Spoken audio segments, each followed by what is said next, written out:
right, it is 5 o'clock. I'd like to call to order a meeting of the Education Operations Committee of the Whole of the Wausau School District. And we begin each of these meetings with a reading of a short text. During this meeting, board members will, in many cases, be hearing information presented to them for the first time.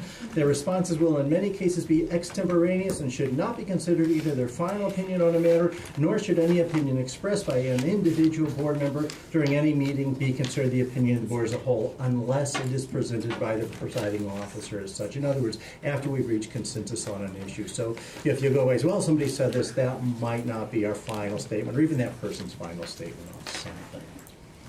All right, so the next issue is approval of the minutes. I'll seek a motion to approve the minutes of November 26, 2018. So moved. Second. Any questions, any comments? Comment splices? No, hearing none. We shouldn't do inside jokes, I guess. Hearing none, I'll call the vote. All in favor signify by saying aye. Aye. Opposed? Abstentions? Motion carries. The next item on the agenda is an action item. It is a presentation on project-based learning. Mr. Hahn is going to present something. If the board wouldn't mind, oh, there you are, Tom. Sorry, I was like, where are you? If the board wouldn't mind, I don't know what I've shared with the board to this point around project-based learning. But I would like to speak in favor of the model and just illustrate with a couple of examples. When we had multi-age project-based schools in Ashland, 3 different levels, elementary, middle, and high school. And I will tell you that the model itself, I've seen it a major contributor to success of our most challenging students and our most gifted students. For instance, I had a particular student who, when I first met her, literally could barely come out from underneath a desk. Just could not talk to people, huge anxiety. And over 3 years, 3 years later, in this learning model, when you walk into a classroom, you could identify who was the student with special needs. To have that authority, to have that responsibility of the model, some voice and choice made a huge difference in her learning. On the other end of the spectrum, we had another a young man, very gifted in math, but also interested in environmental science. He wanted to go into project-based learning so he could dig into his areas of interest and move through the curriculum as quickly as he could.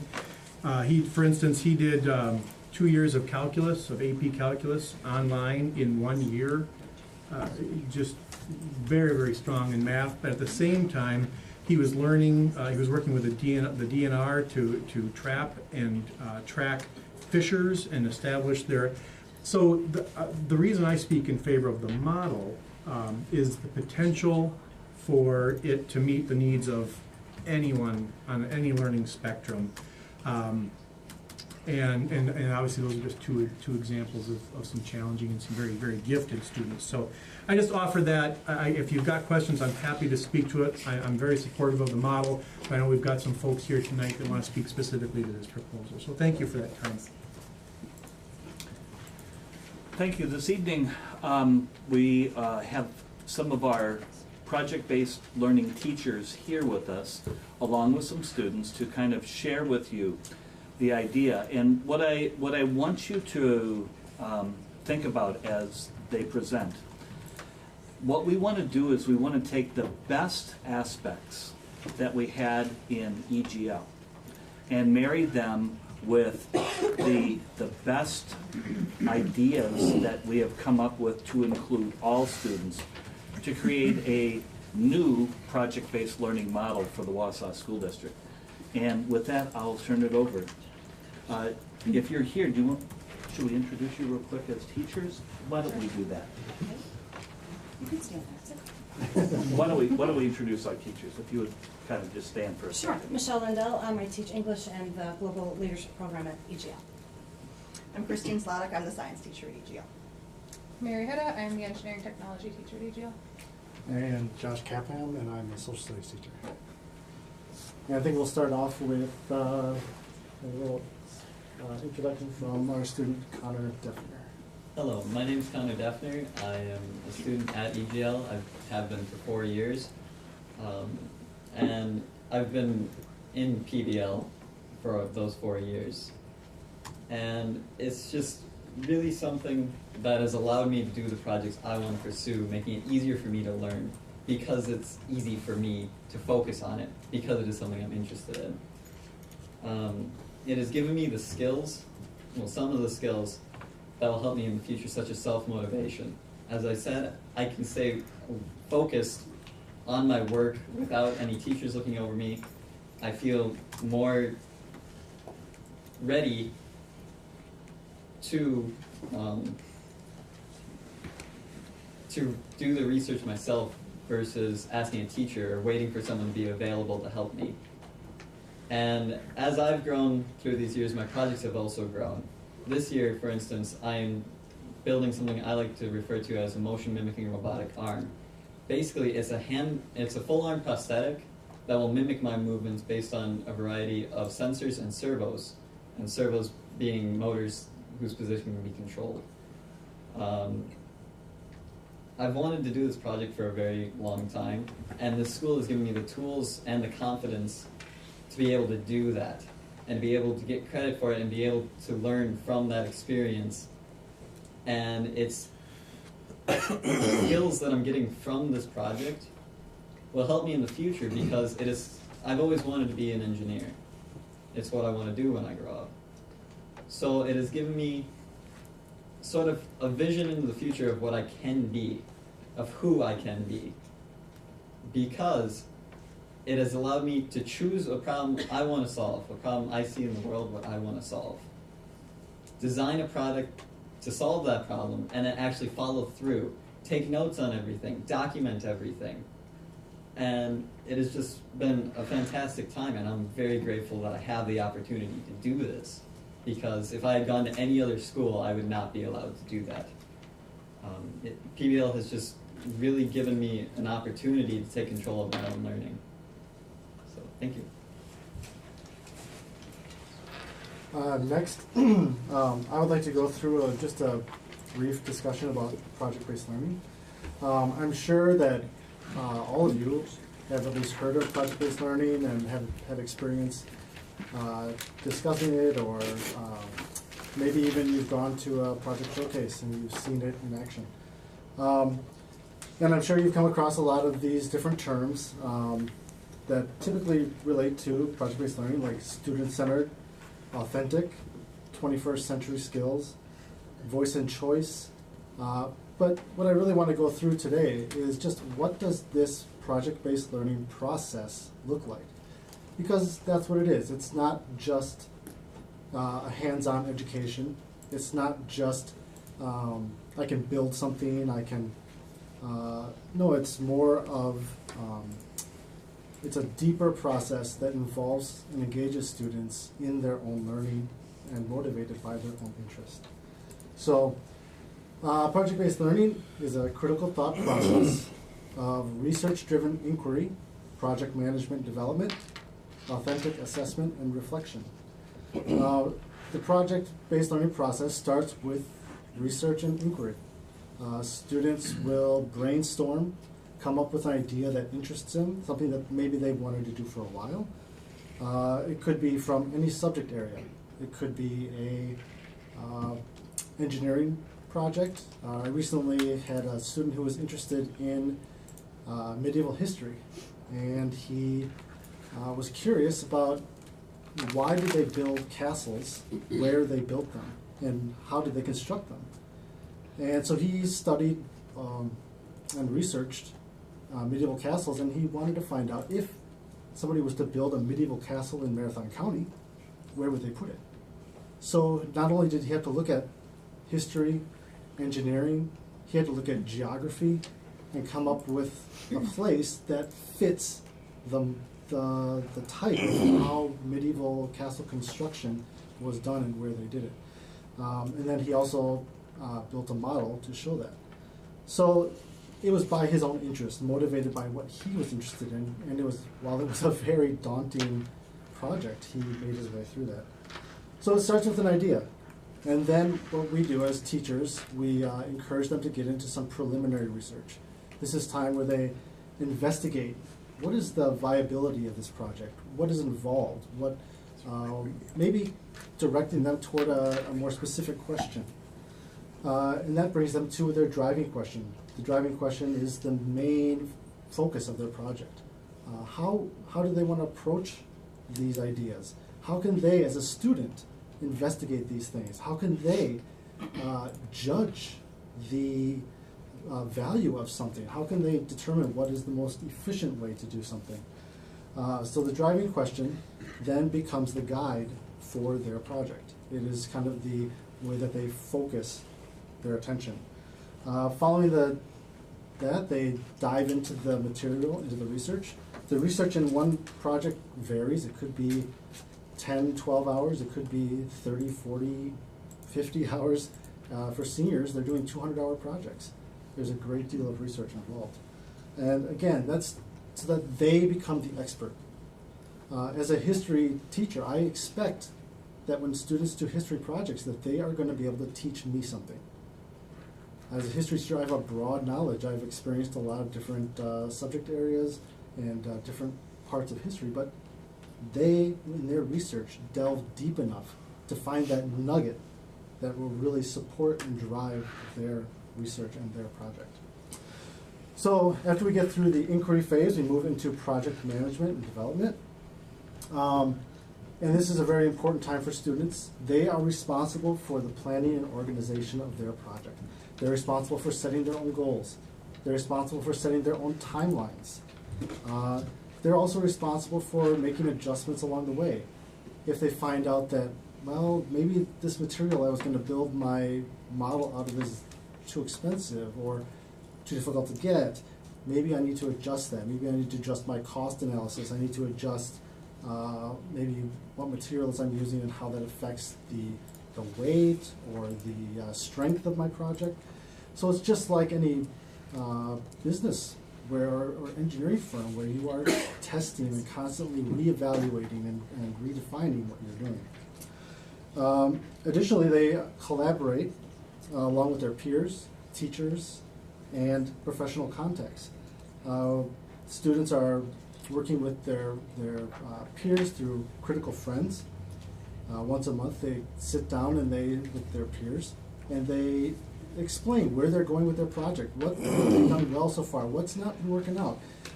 And their peers, listening to them, kind of start to ask questions of their own and encourage them with some further ideas. Well, maybe you could do this. Maybe I might have a senior with a freshman. A senior might say, I did a project similar to this my sophomore year, and this over here worked well. Or I found a professional contact that might be willing to help you. And we also encourage, like I said, collaboration with professional contacts. Those are business leaders, or maybe another teacher in the building, or maybe someone at UWMC who might be willing to work with one of our students. So it not only builds connections for them with each other and with their teachers, but also among the community. At the end of each project process, students give a presentation to their peers. This is where they demonstrate their learning. They present their project to their peers, usually 5 to 10 students and a teacher or two. The students assess the presentation and the product, as well as the teacher, and give feedback on how well that project went, how the presentation went, things maybe they could do better next time. And it's really a time of building of skill and an understanding of where to go for their next projects.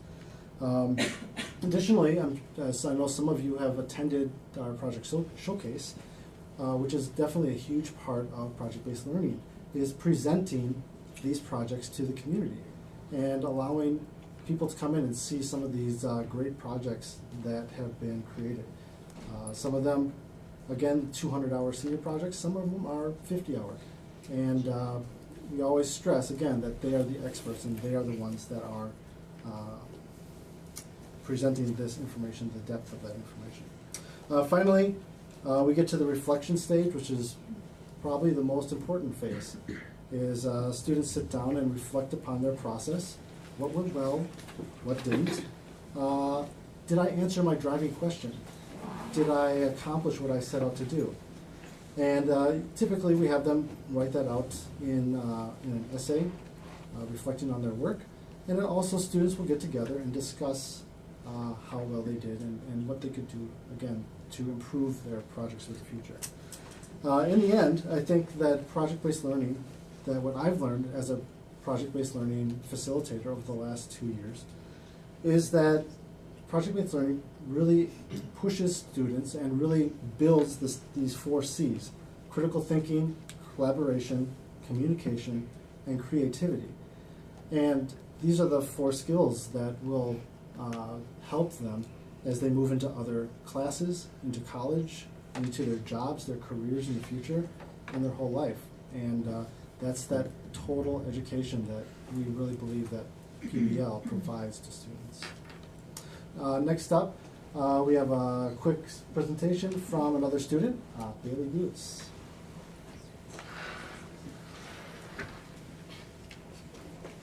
Good evening. As Mr. Capham mentioned, my name is Bailey Boots.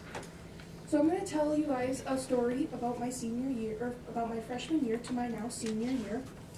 My freshman year was a very rough year. I was terrified of presenting, being in front of people, or even talking to certain people. Such as the end of my PBL projects, and I knew next would come the presentation to my peers, usually 5 to 10 people. And I would beg my teachers, Mrs. Slovic and Lindell, excuse me, to have maybe 1 or 2 people watch my presentation. But through the support of teachers and peers, I've gained more confidence in my ability to present, as here I am today presenting to you all. Some additional skills that I've gained are organizational skills, a stronger work ethic, independence, both personal and social, critical thinking, planning, stronger communication skills, and reaching out to my community. PBL encourages a greater understanding of a new concept through in-depth research. For example, I am currently in the middle of my senior project. As some of you may have heard of the term aquaponics, which is basically using fish waste to provide usable nutrients to plants that allows them to grow. I am doing this concept, but rather than using fish waste, I'm using duck waste, which is a new concept. So my project has 2 parts, one being a business and one being a technical portion. My business portion, I've researched market research, legal structures, business plans, target markets, and advertising. With my technical side, I've researched nutrient levels, different plant options, and anything and everything about ducks. So the main reason, or the main thing that motivates me to do this project is because I'm interested in it, and I love being able to do something that I'm interested in for my projects. So I'd like to go back to my story for a second, and note that when the teachers asked me to speak tonight, I didn't hesitate at all, and I gladly accepted. And I'm very proud of myself with how far I've come today. I truly appreciate the opportunity to be here, and I would like to thank you all for listening to our presentation on project-based learning.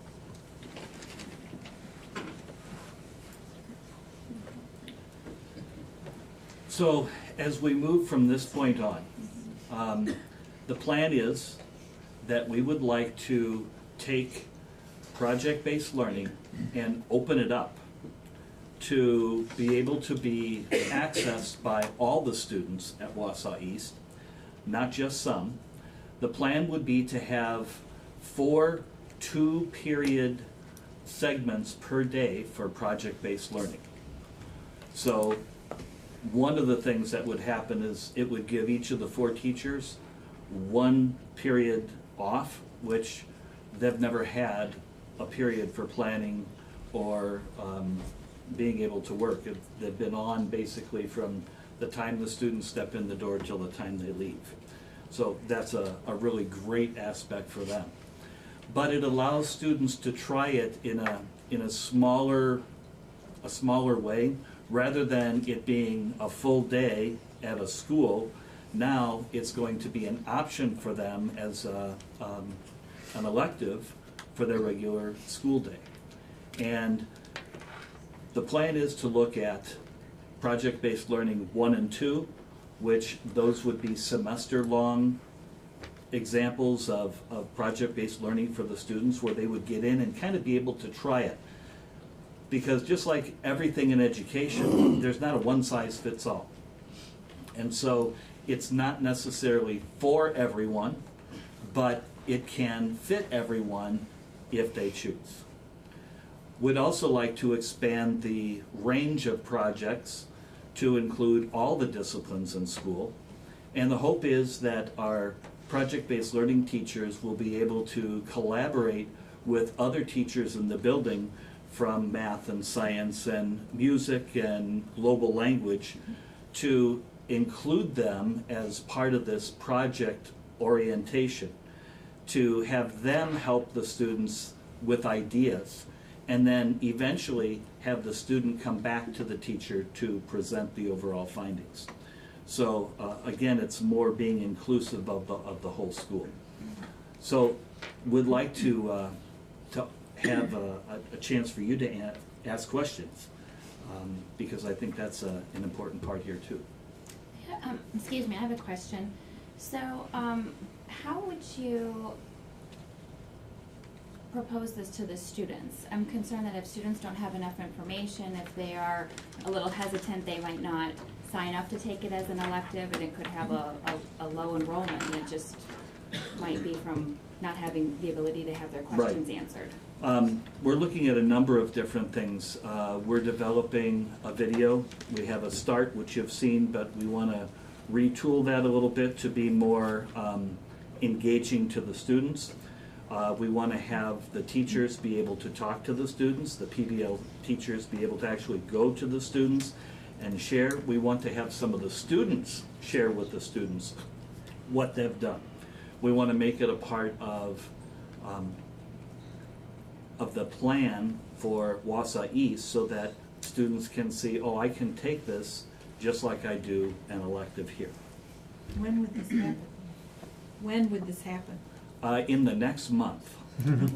I mean, they would go to the classrooms, or they would do it on We're TV? looking at what would be possible if they would go to a classroom, or if there would be during homerooms possibly, or if there could be an assembly when they're getting a group together, because they've done that before when they start selecting classes. Tom, were we still thinking about an evening meeting for parents as well?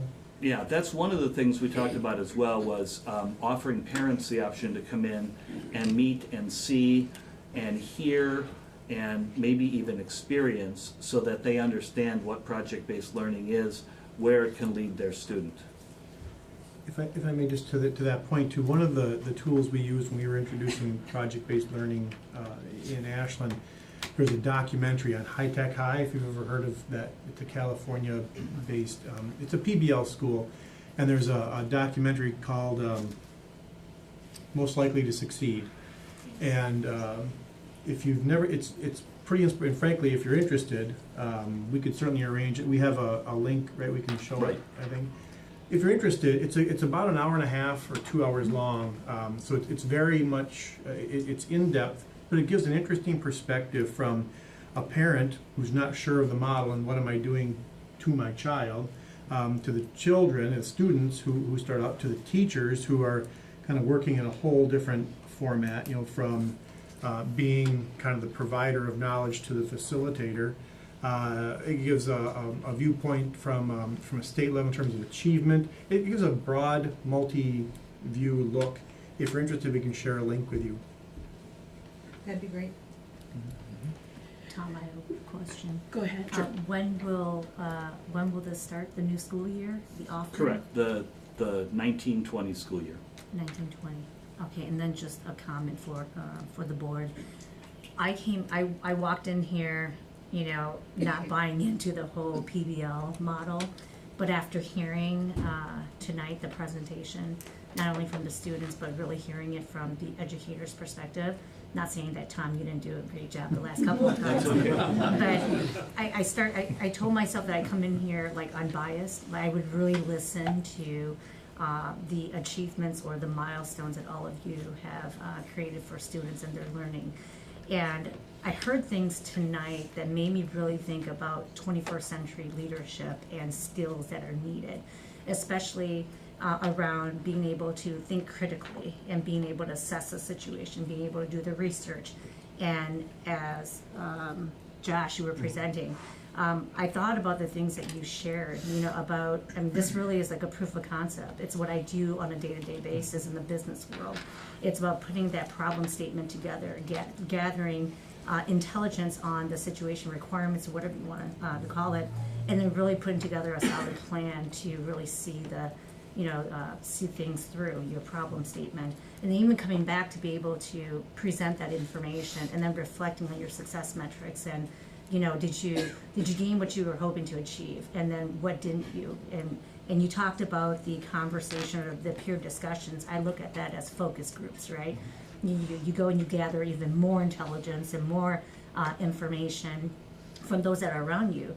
So I'm starting to, change my perspective on PBL, and I think that administration and the superintendent and Tom did a really great job of bringing all of you here to present this information. So to the board, I remember sharing like, I'm not buying into this whole thing, is this just going to be another opportunity where we're shifting the problem from EGL to somewhere else? And I'm starting to feel like maybe that's not the case, but are there potential opportunities for us as a board to pilot this at East and give it a shot for the new school year and then reevaluate and reassess? Could that be an opportunity that we can all possibly, agree on? But just some thoughts that I wanted to share. Well, Tom was nice enough to answer a lot of questions. I called him on Thursday, but as we go into the budget session, cost is a priority, and Eagle has had 8 years, and we've never been able to get the students we wanted. It's for a variety of reasons, I know that. But right now, what's the teacher-pupil ratio at the school right now? At EGL? Yes. 8-1. Okay, and then you pointed out to me that they really don't have a math teacher that's accredited math teacher, so how do they get their math part? A number of ways. Right now, students, some of them are going through WAVE and taking their math through WAVE with a teacher in district. Some of them are going to math classes at Wausau East. Okay, thank you. And then I was thinking about back with the French teacher and how we had pupil-student teacher ratios, and we gave her a year's chance, and it didn't change the outcome after recommendations that we not allow another year. And it was very difficult for me, it still is, to process the difference between project-based learning and some of the opportunities that we already offer all through our district. And I'm thinking of some of the DECA projects, and to the young man about the robotics. Last year we had a presentation from a group of West students who are working on a robotic arm for a woman who lost both use of arms, and she wanted to use her iPad, and they'd spent all year on their project. And so we do have projects that kids can, if they have an interest in, that they can pursue. So I know that we give a lot of opportunities for a lot of investigation. I'm a little troubled with the idea that they could do a 10 to 12 hour project. I was asking my husband, former teacher at West, about these projects, and he said, well, years ago we did a Quest program at West, where students who said, let's say in history, they wanted to do the Castle project, that could have been their independent project for the year. And all they had to do is find a teacher who would let them do that as an independent project. I guess the other thing that's most troubling to me is, well, two things. The no harmless cause at East. I still don't quite understand that, because if Mrs. Lindell, who's English certified, and there's no English opening, how is that worked out? And when I said, well, does that mean then teachers involuntarily transfer? Those are just some of the things that are popping into my head. And then I think I've made every project-based learning showcase. And many of the students I talked to told me they really picked it because they wanted that small, intimate setting with teachers, and that they didn't want to be in a big school. So, you know, by having it at East, we're putting them in a big setting. And so I guess I just have so many questions yet that I'm not sure about this. One of the things is I think that what we want to do with the project-based learning is to focus on the future, not the past. And what I mean is, in the past, there's been more of an engineering focus, science, math, engineering. It really has been STEM-oriented. We want to still allow that, but we also want to open it up to other disciplines. I was a double music major. So when I was in high school, I began writing a symphony. I'm now 62 and I'm still writing the symphony. I think if I had had a chance to meet with people who really were gifted musicians and writers, if I had been able to research, what went into making a good symphony, I might have had a better chance. Plus, if it had been a project that I was dedicated to, instead of just something I did on the side, I would have had more success. And that's what we want to allow these other students the chance to do. As far as the whole blameless, maybe it wasn't explained in the correct way. It wouldn't be holding an English teacher or a math teacher blameless. These students are still going to take math, science, social studies, English from their regular teachers at Wausau East.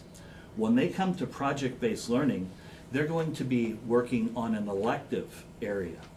So their elective area may be in math, or it might be in science or English, or it might be in music or global language. That's the part where what we want to say is if Cassie is a global language teacher right now, and she's teaching Spanish, and as a result of project-based learning, instead of having 24 in her class, there's only 18. We don't want to have to say we're going to cut this class of 18 because now this group of 6 or 8 are overdoing project-based learning. Because part of it is they may be doing a project-based learning global language project where they're still involved in that same thing. So that's the hold harmless. Your question as to what happens with the teacher if there's not an opening. That's something that we're going to have to look at and deal with. And we want to set some limits. We want to say we hope to have 20 students per class. And you know what? Maybe this first year we only get 60 students to do it. Well, that's basically 3 sections. And we would offer project-based learning for those 3 sections. And then we would have the teachers involved in teaching there at the school. So it wouldn't be just saying, well, now you don't have to do anything. We want to involve them at Wausau East, and hopefully they would be able to teach some sections and possibly alleviate some of the crowding in some of the classrooms, so there wouldn't be quite as many students in a classroom.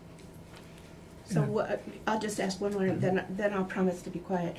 What are you anticipating the teaching load of the people that now are at Eagle to have? Well, I think they're going to have a full-time 1.0 FTE, which means they're going to be teaching the same number of sections per day as any other teacher in the building. Part of it will most likely be with project-based learning. Part of it might be in their content area.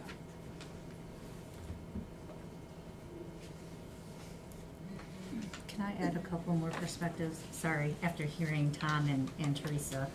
Looking at this, it's starting to sound like we have a transition period, right? And we have to take a look at this from a 3-tier approach. We acknowledge, that the last 8 years of EGL, there are some challenges, some obstacles, but we had a great 8 years. And I think that what we're trying to do here is taking some of the great lessons learned, taking the model that has worked very well with some of our most successful students and saying, how can we move some of this great stuff forward, and applying it to East for now, right? Take a look at the next year and to see if we're even more successful. And then if we are, then we can come back and say, how can we apply this across the entire school district? And then we have this systems thinking about PBL, right? How do we use this? I would call it a framework. Maybe that's not the right language to use in an educational setting. But how do we take this practice and this model and framework and really distribute it across the school district? And I think that 1 and 2, or that 2-tier, is really our transition period and how we wrap things up at EGL. Because we still have students who are in process, right? Where they're still connected to the school, the program, and how do we finish them off? And at the same time, how do we look at process and procedure, which is what Teresa was referring to, the hold harmless, or all the other things that you can consider and think of that administration will need to work out on and then bring forward to all of us. But I'm looking at it as a 3-tiered approach that we're in a transition period. Next year, we're really just, putting the feelers out there. And if it's great, then hey, we did a great job. But if it completely fails, then you know what, that's another discussion that administration and our superintendent will need to lead and have.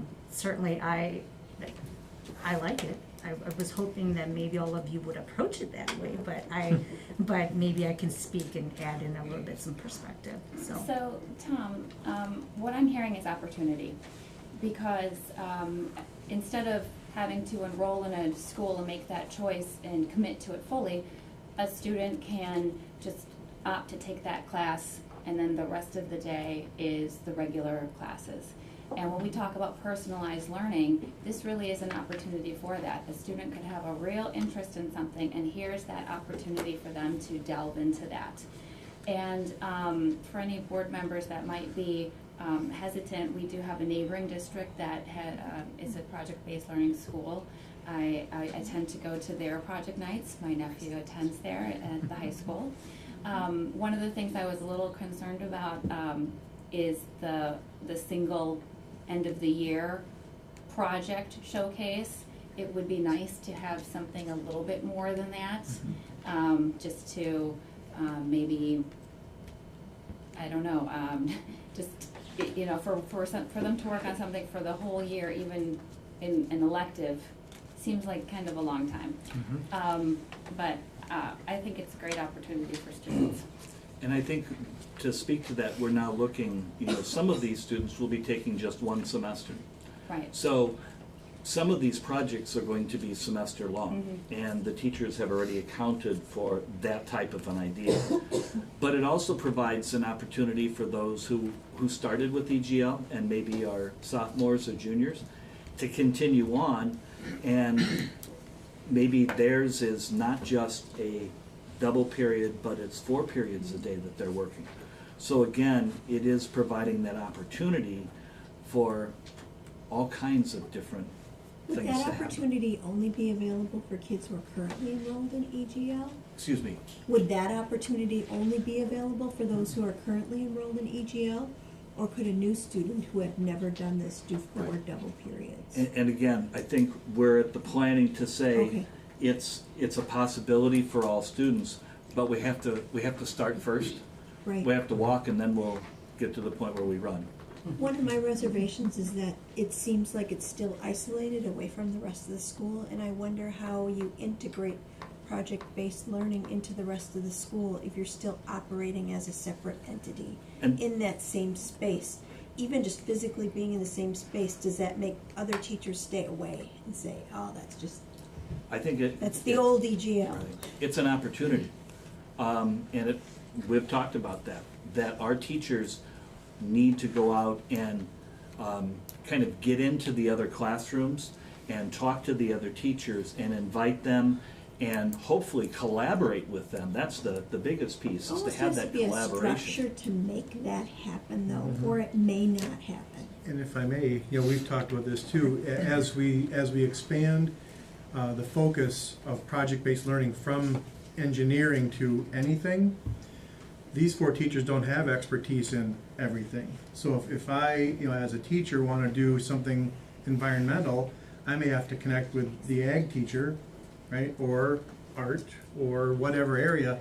So it is a structural connection that really works in a requirement to connect to those other content area teachers.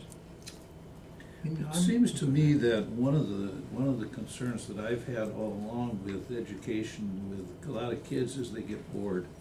And this seems to me to be an opportunity to take a child's abilities and their passions and help focus them, which might get them much more interested in education, as opposed to be bored or frustrated with what's happening in the classroom.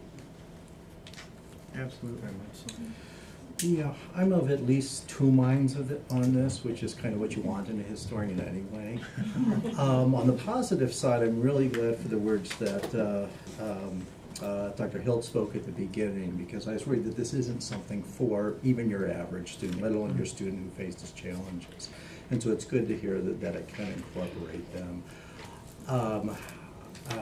It's also great, I think, as Mary was mentioning, these are real career skills that they're learning, and that traditionally, I'm not so sure so much K-12, but the university we haven't been very good at, because our best students hate working in groups, right? And so this is a good way to get them into that kind of ideal that that's the way they ought to be focusing, because that's the way they're going to work in businesses that require more and more education as we go by time. And so those are all good things. I like the ideal of the hold harmless, but of course the flip side of that is per pupil this is more expensive, so you guys have got to figure out where to cut in other areas in order to be able to do this. So that's something that'll be on the administration to figure out. I worry about, EGL, it in the end didn't succeed. It succeeded well with some students, but the program as a whole did succeed, and we have never gotten a real explanation for that and how we can, how we can deal with that so that doesn't happen again. I worry that that the students don't have to learn the things that do not excite them. Because a whole lot of what they need to know, they don't know that they need to know, and they don't know that they should be interested, and they have to be taught that they have to be interested in those things regardless of their personal interests.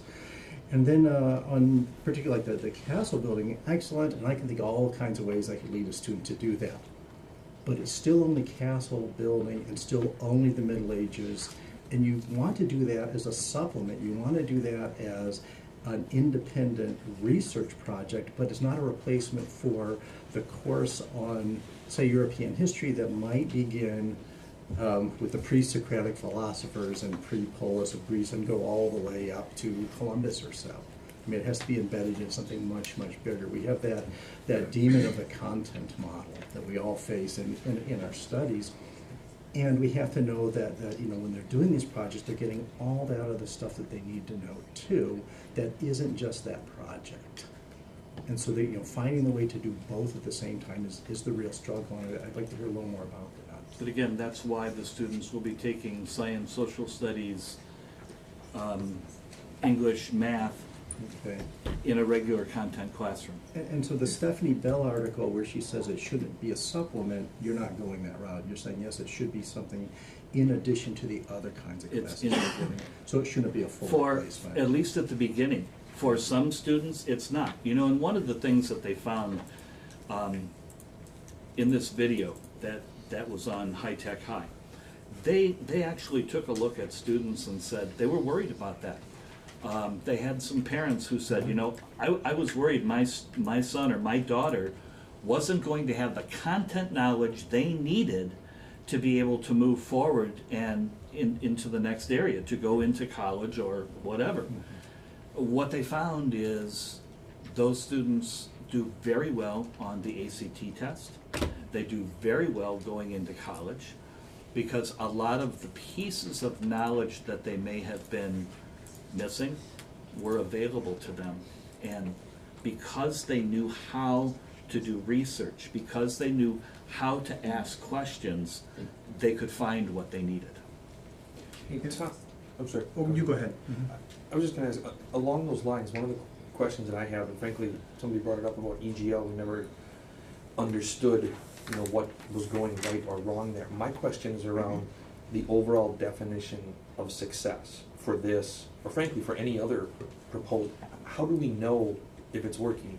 I had these discussions with Robert Raff years ago on EGL, and it always seemed to be centered around enrollment. That was our measure of success, was enrollment. That's to me, I guess is a little short-sighted, in my opinion. How do we look at this broader and say, yes, this project-based learning is successful because A, B, and C are happening? What I see is we look at those areas that are part of the PBL process, you know, the management, the being able to create a critical question, the research piece, the creation of some kind of artifact that shows what you've learned, and then the being able to present. It's putting those soft skills to work that a student truly needs out in the workplace. To me, that's where we see success. We measure, did the student grow? Did the student learn? Did the student be, you know, is the student now able to stand up in front of a group, as we saw tonight, and share what they know? Those are the things. Now, success numbers, we have to have numbers to run the program. It's just that simple. But I would rather stay away from numbers to say, is what we're doing helping students become, we want them to have self-efficacy. We want them to be able to speak for themselves. We want them to be able to research for themselves. If I could say something real briefly. First of all, one of the mysteries that EGL didn't succeed, I think I can address that many of you have been thinking about. One of the things that I found, and I've talked to so many students, so many teachers, having a student who is now a freshman who considered going to EGL as well, a lot of those students didn't want to leave their friends. And as much as they loved the idea of being able to do a program like ours, it was scary because they wouldn't be able to be with their peers all day long. And we've all been that age, and we know that it's hard to get away from your friend groups, especially when you're coming from middle school up into high school. So that is, I think, one of the biggest reasons that EGL did not succeed as we had wanted it to. Secondly, the most successful portion of EGL that we've seen has been the project-based learning portion. And as to the question is how will we measure success, I would say Exhibit A and Exhibit B might be here. If you come to any of our project showcases, talk to any students, put yourself in the mind of an HR director coming to talk to these kids. If you're an HR director and you have someone in front of you who can answer your questions lucidly, clearly, with the sort of confidence that they have exhibited, especially from a 17-year-old, I think that speaks volumes. And if anybody would grab a handful of students at any other high school in the Midwest, just randomly grab them and be able to do what these youngsters did tonight, I think you'd be hard put to do that. But one thing I can tell you is that if you go to a project-based learning school anywhere in the United States, grab 5 random kids, they will be able to do that. Bottom line is, does it matter if they know all the minutia of what happened in history? Does it matter if they know all the minutia? If they're not going to be history majors or science majors, you can argue that both ways, I think. But if you're an HR director and you're hiring somebody out of college and you work for some firm, does it matter if they learned history? Does it matter if they learned those science skills? I don't know if it does.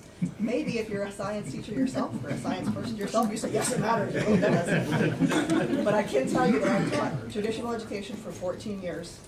And I had that same struggle when I came to EGL. Because like every other teacher, I had my list of things that those kids, by gosh or by golly, need to know.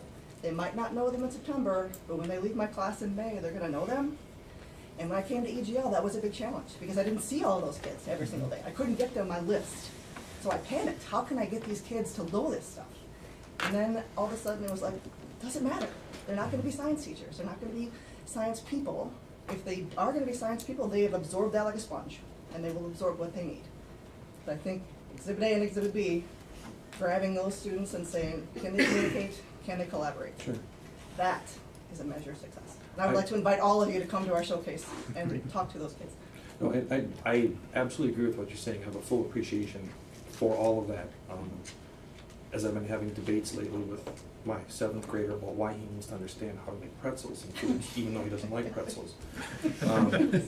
That's another subject. Because I do believe that there is an element of providing an atmosphere in which kids can learn how to think, not tell them what to think.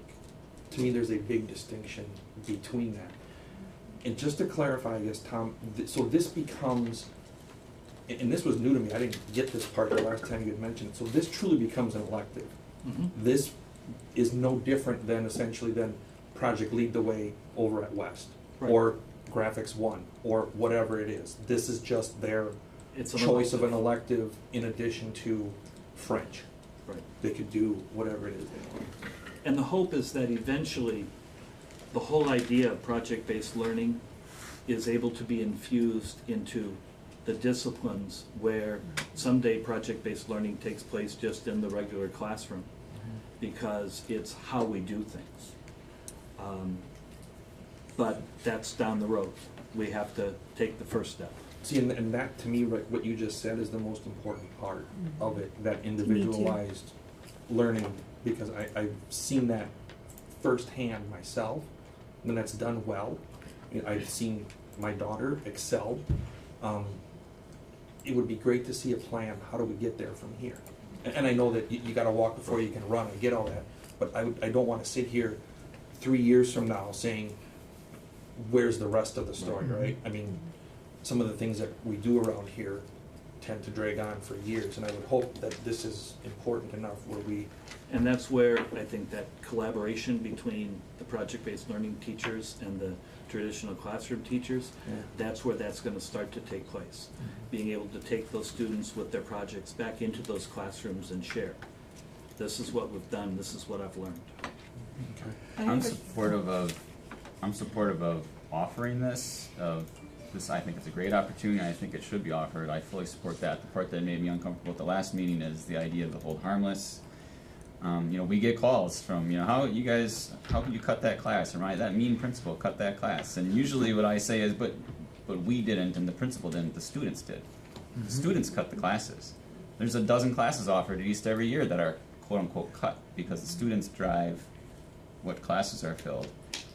And so I wouldn't support project-based learning being elective, that we just allow that one to have 8-1, and we tell other teachers they can't do theirs at 15-1, and vice versa. If project-based learning takes off and kids are loving it and they're going there and some of the other electives drop down, I don't think that we can guarantee that just because project-based learning is offered, we're going to let this other class be 10-1.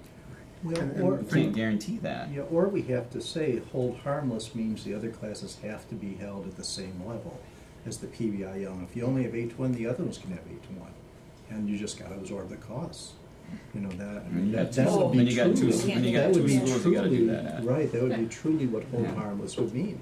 Yeah, and that's frankly what we had in mind. There's two things. One, we don't know how many students might choose this option. But one of the things that I've experienced in terms of reasons to fail is if we pit, for instance, a charter school specifically against a traditional school. Then it becomes an us versus them, and so that was one reason we were interested in the hold harmless, because now we bring in this new program. It's no longer it's integrated into East. We bring in a new program, and we didn't want to see other programs look at that and say, oh, they might be stealing my program. So we wanted to give them 1 year, see what we get, and then next December we'd be having this same conversation based on enrollment numbers. Do we continue? Do we not? Do we then make it an even playing field once we've given everybody 1 year? Because you already have a situation where that is what happens with the electives, is it not? Absolutely. It might not be spoken, but that's what happens with the electives. If all of a sudden all the kids decide, German's the language we want, and then we don't want this language, then you get more FTEs in German than you do in another. Or if we want, we want to take marketing, so all of a sudden now there's 60 kids that want marketing. We have to hire more FTE in marketing, and we have to take it away somewhere else. That's what happens. Yep. And I just don't think we can guarantee that it's not going to happen. Right. And that's why the way it was originally written was hold harmless within reason. Because we still have to maintain some semblance of, we can't say everybody that has 8 runs a class. But we wanted that first year to not have that we're pitting project-based learning against another elective. And I can get behind it for the reasons of the concerns that Teresa had as well as Lance. One of the philosophies that I follow in my day job is if you're going to fail, fail fast. And I would appreciate if we could apply that to this. I would much rather see that than keep something on life support for years, frankly, and never see it get to where we want. So if we could have some defined milestones along the way, where if they're not met, we take that critical look at it and make that determination. Can I ask on that? Are you talking this spring, or are you talking about let it get started and by December, or, you know, certainly by first semester, we're making a decision? I think you have to let it get started. Okay. And I hope it is wildly successful, don't get me wrong. But in the event that it's not, I would rather have some measurable, objective, you know, targets out there, whatever they may be. Success stories, numbers, you know, put something together that says, hey, here's how we're defining success for this. We're meeting 3 of the 4, we're meeting 0 of the 4, whatever it is. To me, that gives the board some tangible data to look at and say, yeah, this makes sense, or maybe not. And my concern for this is, you know, let's say 3 of the classes get 20 in each class. That's not the same time constraint for, because you might have 20 kids in one class that need their hands held to really get their feet under this. And the other classroom has 20 kids and they're all up and off and running with very little help. What is the plan to help that teacher that got the 20 kids that really need all the help? That's natural variety in a lot of our classes, frankly. You're talking in the PBL classes? In the PBL classes. Yeah. Because it's such a intensive class with all the research where the kid is teaching themselves and the teacher is the support person. And sometimes some kids are really needy. They just don't know how to run it themselves. They really need guidance, and some kids can just go. And that's why we function as a team. There's 4 of us. We all have our own expertise. And then the way the schedule is worked out, we can be very flexible as to, you know, if you're supposed to have, you know, time off to yourself this hour, we can come help this person. It's no different than what we do now. Some kids require more work than others. It's just a matter of investing that time. We also have a special education teacher right now who helps us out with that if it's, you know, an IEP situation. But it's no different than a regular classroom. The strength with this is that we have a team of teachers, whereas our teachers in regular classes only have 1 teacher to deal with that. So we can take up the slack of the other students if we need to. I do also worry about the financial impact, that if we say yes to this, we may end up having to say no to something else that we've already identified as a board as a priority for us. So I really feel like, yes, you need a decision right away to get this going, but on the other hand, not sure I wanna. Right, the next item on the agenda, oh, I'm sorry, I didn't mean to cut you. That's okay. Okay, the next item on the agenda is about $2 million worth of additional expenses, and that's probably why there's a lot of question about, well, what is this gonna cost, right? What are the added costs over not doing it? And so I think one of the things the board is likely gonna wanna know is, you know, what's the cost of this versus having the students and the teachers back in the regular classrooms. So I think we're gonna want that at some point. Now, one thing to note in this motion is it is rather specific in that it is only for 1 year and using the current staff, so it's not, it couldn't grow beyond what the resources being put to it are this coming year. So there's, you know, there's some limitations in it right there, and they'll have to come back if they want to expand the program later, because this motion doesn't include an expansion of it. So it would only be or an extension, it's only a 1 year pilot. So what happens if a dozen kids sign up? And we've got 4 teachers. Well, those teachers are going to be assimilated into the traditional schools, a traditional classroom, for a good part of that. You know, if you have 12, we'll have to decide, can we run that one section of PBL? I think we'll have more than 12 because we have more than 12 students right now. Yeah, and I think a lot of the reasons that were said tonight I think this has a much better chance of succeeding than EGL because of what was said tonight. So I actually think this could really take off, but I can't avoid worrying about things that aren't so good. And that's why, you know, we have to look at how can we take the staff we have. They all need to have a 1.0 FTE involvement. If it's not in PBL, then we want them to be involved at Wausau East in the regular teaching staff. So We don't want to just say bonus nobody. teachers, or would they fill an empty spot? And those are things again that right now we can't say yet because we haven't gotten the. So, I mean, the students are still there. So if they're not in this, they're in another classroom. They're still there. Full-time load is variable. It's 5, 6 sections. Is that correct?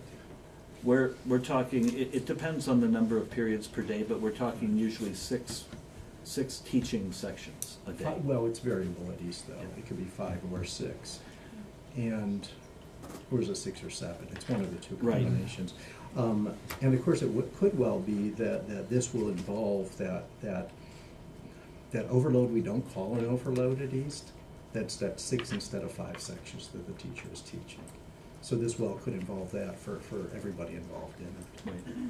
Okay, just so so that's clear to everybody that it might not be a lesser student count or a lesser job for the teacher teaching in PBIL. It could be an overload for the next whole year. That's not the paid overload, which would be an additional section on top. So what I'm hearing the board say is that they're not interested in setting any minimum that needs to be met in these classes. I'm just going back to the French idea where we just said we couldn't afford 15. So, I'm just putting that out there, I'm just confused. If I may, Teresa, French was an existing established program where we have really very little idea how this brand new program evolving from a charter school, such a different structure. And we could set a number, but We've been looking at 20 as a number. For every class at East. Well, for every class of PBL this first year. Okay, but it also could affect electives for the East staff, correct? Yes. Potentially, yeah. And that was the hold harmless part. And that we didn't want to have somebody lose FTE because 20 kids went to PBL. So when they do lose FTE, which is gonna happen this year, we'll run those courses at lower numbers than we would have been comfortable running them in the past. Potentially. But I think Well, we for a need year. to have I think a it has to number. be. Well, I'm just concerned about how many it might be. And then, Tom, do you have any idea what the cost of this, just as one-year trial, might be? It's the cost of 4 people. Yeah. It's the cost of the 4 teachers that we currently have. But at a higher per pupil cost. Not necessarily. We've been talking about that. Frankly, if they were to max out, right, 6 sections each, what did you calculate? 240 students. Right. So they would be serving 240 students if this thing maxed out. I don't think we will in the first year, but the student-teacher ratio could be very comparable to any other course. So can't you hold it to the same standards that you do the rest of the courses?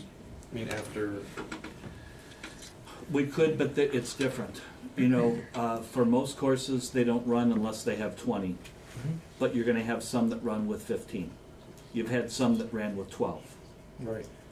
One thing we really need to be aware of is that this is a new elective that's going to be offered, and it takes time.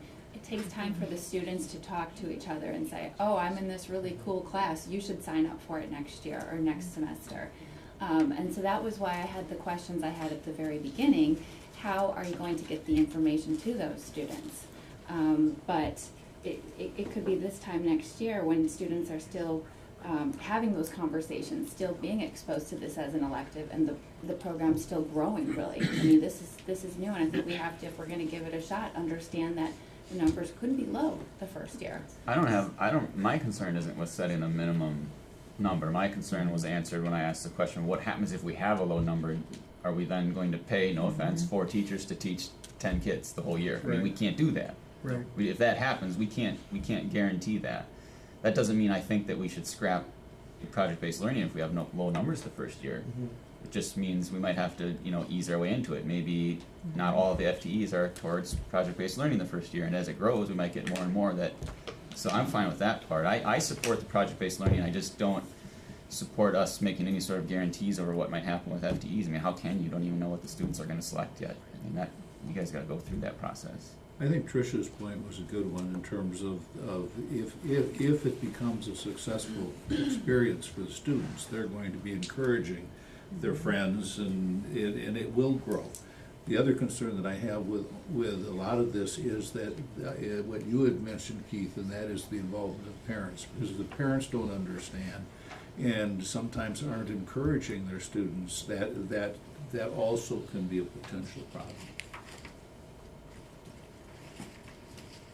Well, last thing I'll say is Tom and I also talked about it would be a wonderful thing to also put into our summer school at the high school level, another way of an introduction to this project-based learning.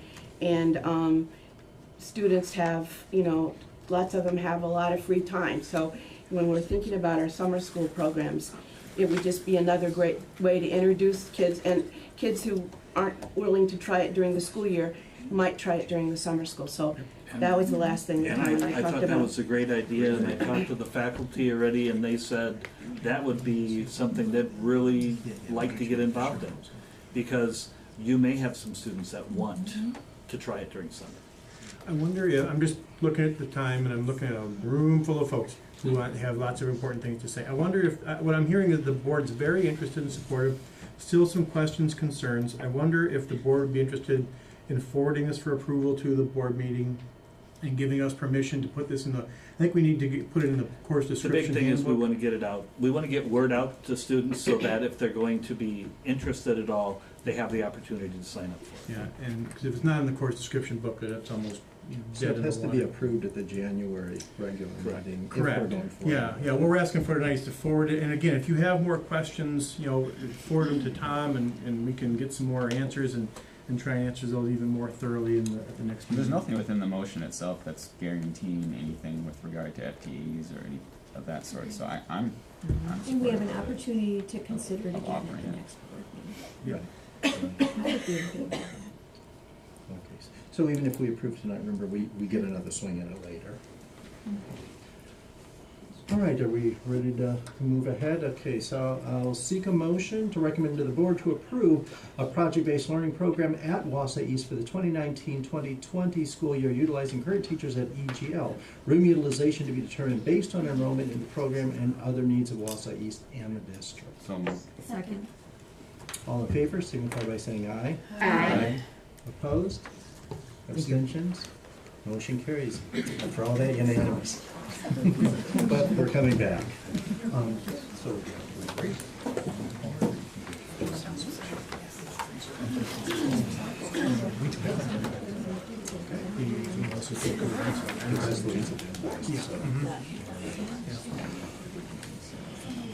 okay, that's item 3. 3 of 11, but 11's just adjournment, so that's a fast one. And 1 was fast as well. So let's continue forward and make our way through the rest of the agenda. The next is a presentation of 2019-2020 budget requests. And this is a item that is not up for action. I'll start. While we're waiting for maybe Mike Bernsteiner, is he in the crowd? He can maybe make his way to the front. Many of these budget requests came from a variety of administrators, and they're going to get a chance to at least defend some of their words, but also they submitted something in the board book. So there are documents that support anything they say. So if maybe they don't have a lot to say, maybe the words that they submitted already spoke for them. But before I offer Mike and then some others that opportunity, I want to share something with you that you looked at last year, and you see this on the front of this document. And on the front of this document is what I call a macro projection model. It takes our financial projection model, and the one we actually use is quite sophisticated. It uses 5 years of projections. It literally uses hundreds of assumptions, many of which you saw a month ago, builds them into a projection model that I'll reveal to you in January or February. Prior to that being built, this one just rounds off the edges. It takes some of our biggest revenue numbers, makes some assumptions, not big stretches. It takes some of our big expenditure numbers, makes some assumptions there, just to give you a sense of what the large chunks in our budget are and what kind of moving parts are happening for us to balance our budget. If we concentrate on the top of this document, our revenue in Fund 10 alone, our general fund alone, which is usually at issue when we try to balance our budget. Fund 39 for debt management is pretty easy to balance. Fund 80 for community service is pretty easy to balance. Fund 10 is the one that gives us a challenge. And the revenue in Fund 10, I've broken into 3 different categories. There's revenue limit revenue, which makes up the vast majority of our revenue. This is the current year we're in the midst of. There's the per pupil adjustment aid, which you will recall in the last 5 years that's gotten very popular out of Madison. They're putting more money in the per pupil adjustment aid instead of the revenue limit. And the good thing about that is it's very clean. You take your enrollment, $200 per student. It doesn't have to work through the revenue limit formula and some of the things that complicate it. And then other Fund 10 revenue, unrestricted revenue. A lot of grants live in this area, some other rental generated revenue, and usually with that sum, it's attached to specific expenditures. So although it might go up, case in point would be the Department of Justice grant. A lot of money came from the Department of Justice grant, but it's very specific what we need to spend that money on. So we don't quite have the unrestricted control with that money.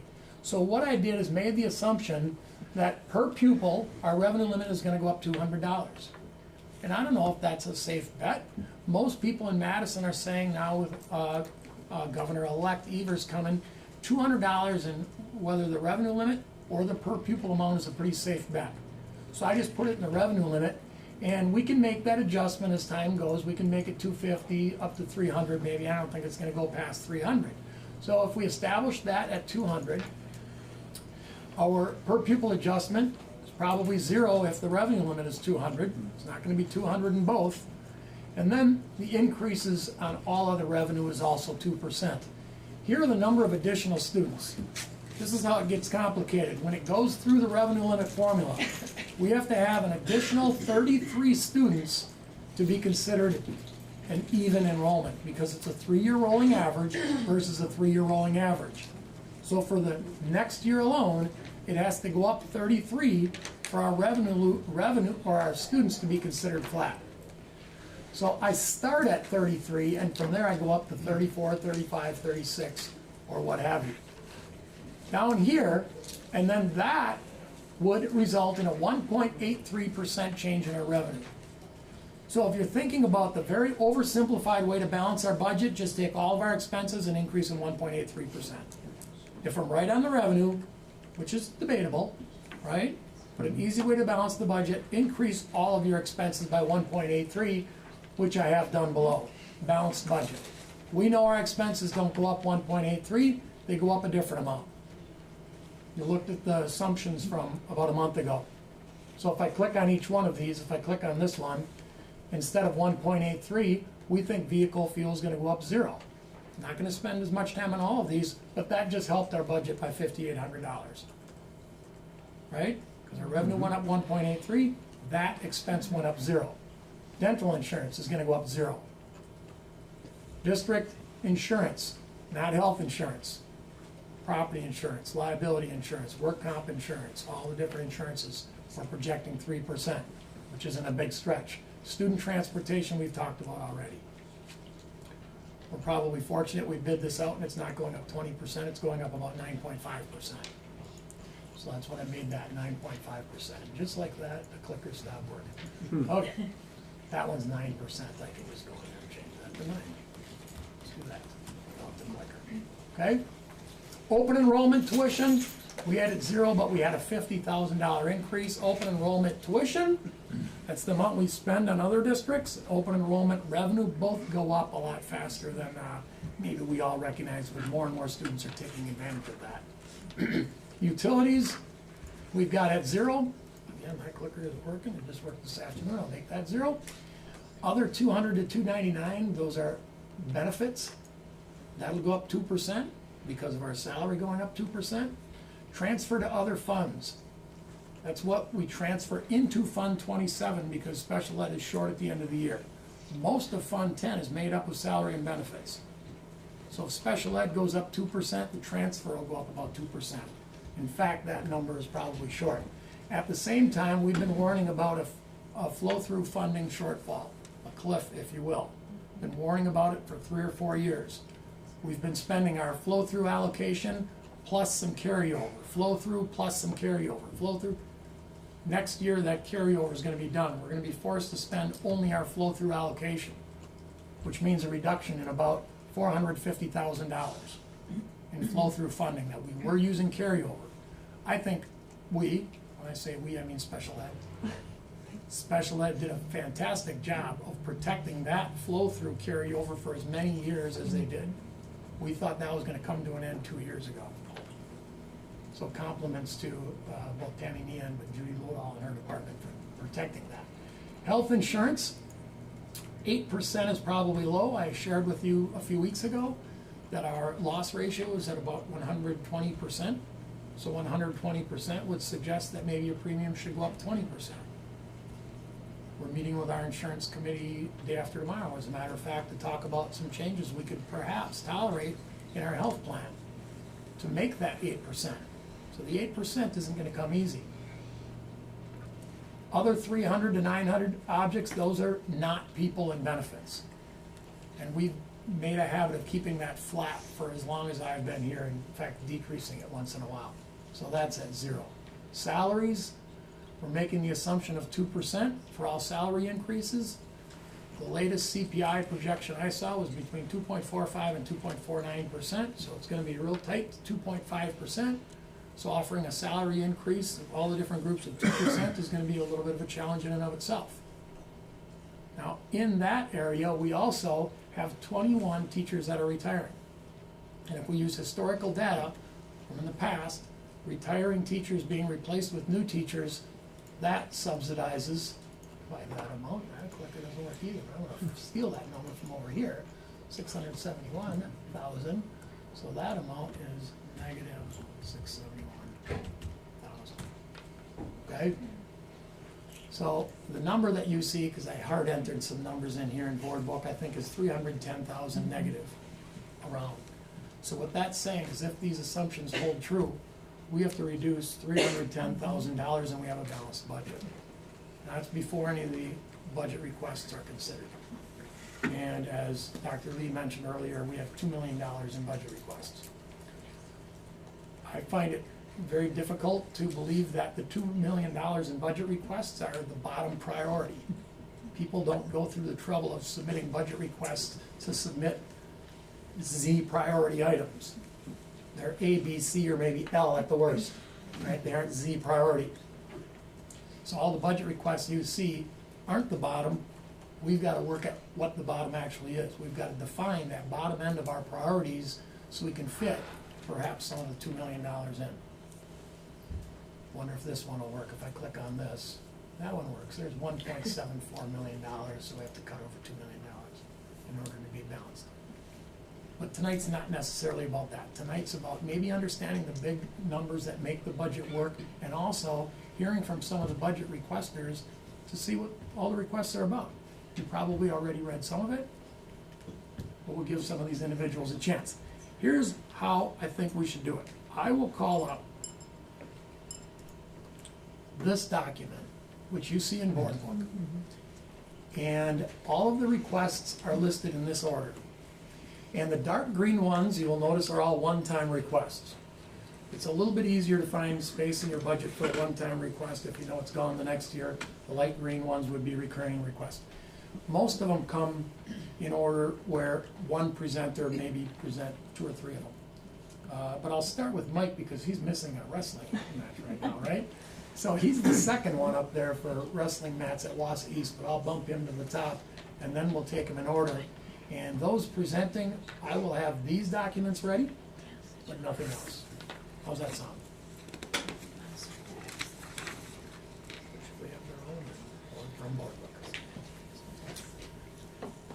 Well, I appreciate that, Bob, and I do have a wrestling match coming up, but I also do have an item farther down the agenda, so I'll probably be sticking around for that as well, so I appreciate that. We can move that one too. That's that's a completely different agenda item beyond budget, so.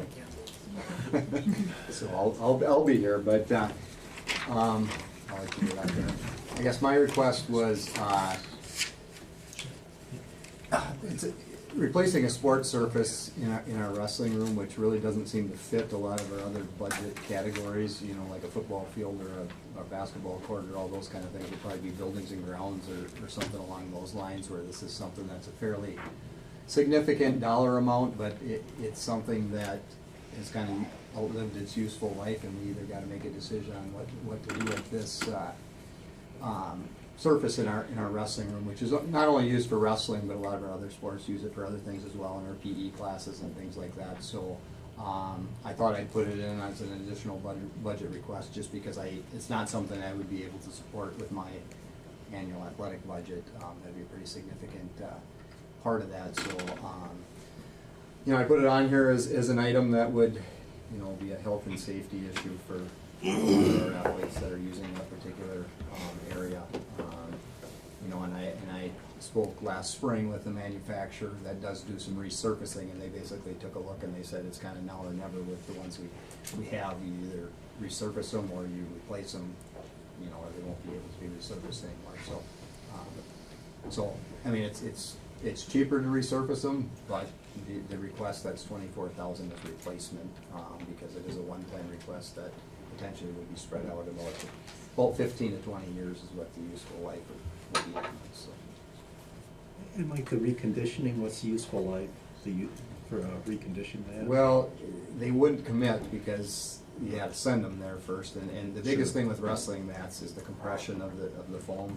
You know, because of safety, if it doesn't meet a certain, I don't know what the measurement is, but you know whether or not it would be able to resurface. So just on average amortized out, it's probably not a good deal to recondition them, or? Probably not. The other issue is in speaking with the company that would do it, is they have to take some significant cuts off the edges and things and make it end up quite a bit smaller. So.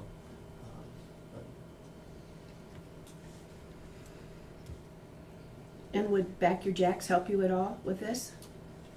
Possibly. But Back Your Jacks tends to buy those kind of smaller purchase items, you know, baseball bat and those kind of things, and not things that are maybe looked at as more of the capital items that, you know, like a surface of a basketball court or a football field or whatever that you know. But I mean, there could be some, but nothing to that level. So it could maybe be a shared cost between part from a budget, part from a booster club, and part as a budget request? It could be. Unfortunately, something like this is, you know, obviously something that has to be on all, you know, we can't buy part of it at a time. So Right. That would be the difficult part of it, so. Bob, just a question, I guess, on process here. You're looking for our direction? Not necessarily. Because, yeah, what do you need us to do? Not Because I assume we're necessarily. not gonna discuss the $1,500 Exactly. assistant. We want you to understand these requests well enough and ask questions like you're asking right now. So, when we bring a reconciliation plan, which will probably come in February or March, and it's a comprehensive plan that balances the budget, and we put it in front of you and say, here's our reconciliation plan. It takes this request and it shaves it down considerably, because we get some money from Back Your Jacks, Larry maybe contributes some, we get contributions, it ends up being much smaller. We bring in another one that maybe gets shaved down, or maybe it's supported in full. Yeah. And it's gonna come with some decreases too, it's gonna come with some reductions, it has to, math isn't gonna work otherwise. So we're gonna present to you a budget reconciliation plan, and now you will understand about these new requests. So you can support, or maybe shoot holes in the reconciliation plan. But the reconciliation plan will be an overall plan to balance the budget that will include some of this, maybe all of it if we can find the right reductions. It just seems for efficiency would make more sense for us to review that final list that you're bringing to us, and then give us a chance to poke holes, because you could be presenting now on things, if I'm hearing you correctly, that may not be on that final list, correct? That would be another way to do it. I offered to each administrator a chance to at least present to the board either with written No, documents. certainly or appreciate verbal. that, Yeah. but we're not going to whittle your list down for you, right? Right. No, but we will perhaps take things that we hear tonight and whittle the list down without Well, then you perhaps taking maybe action. setting a threshold, right, like a dollar limit in terms of what you want to present to us, because I can't imagine we're gonna offer anything meaningful. I mean, some of this stuff is like rounding of rounding of rounding. And I'm not gonna feel intelligent enough to provide direction on, like I said, a $1,500 2-week GT secretary, if that helps, I mean, just for process sake. We understand that. We still think it's valuable for you to see it, and maybe offer, if you do feel comfortable, maybe somebody in the group is comfortable. Okay.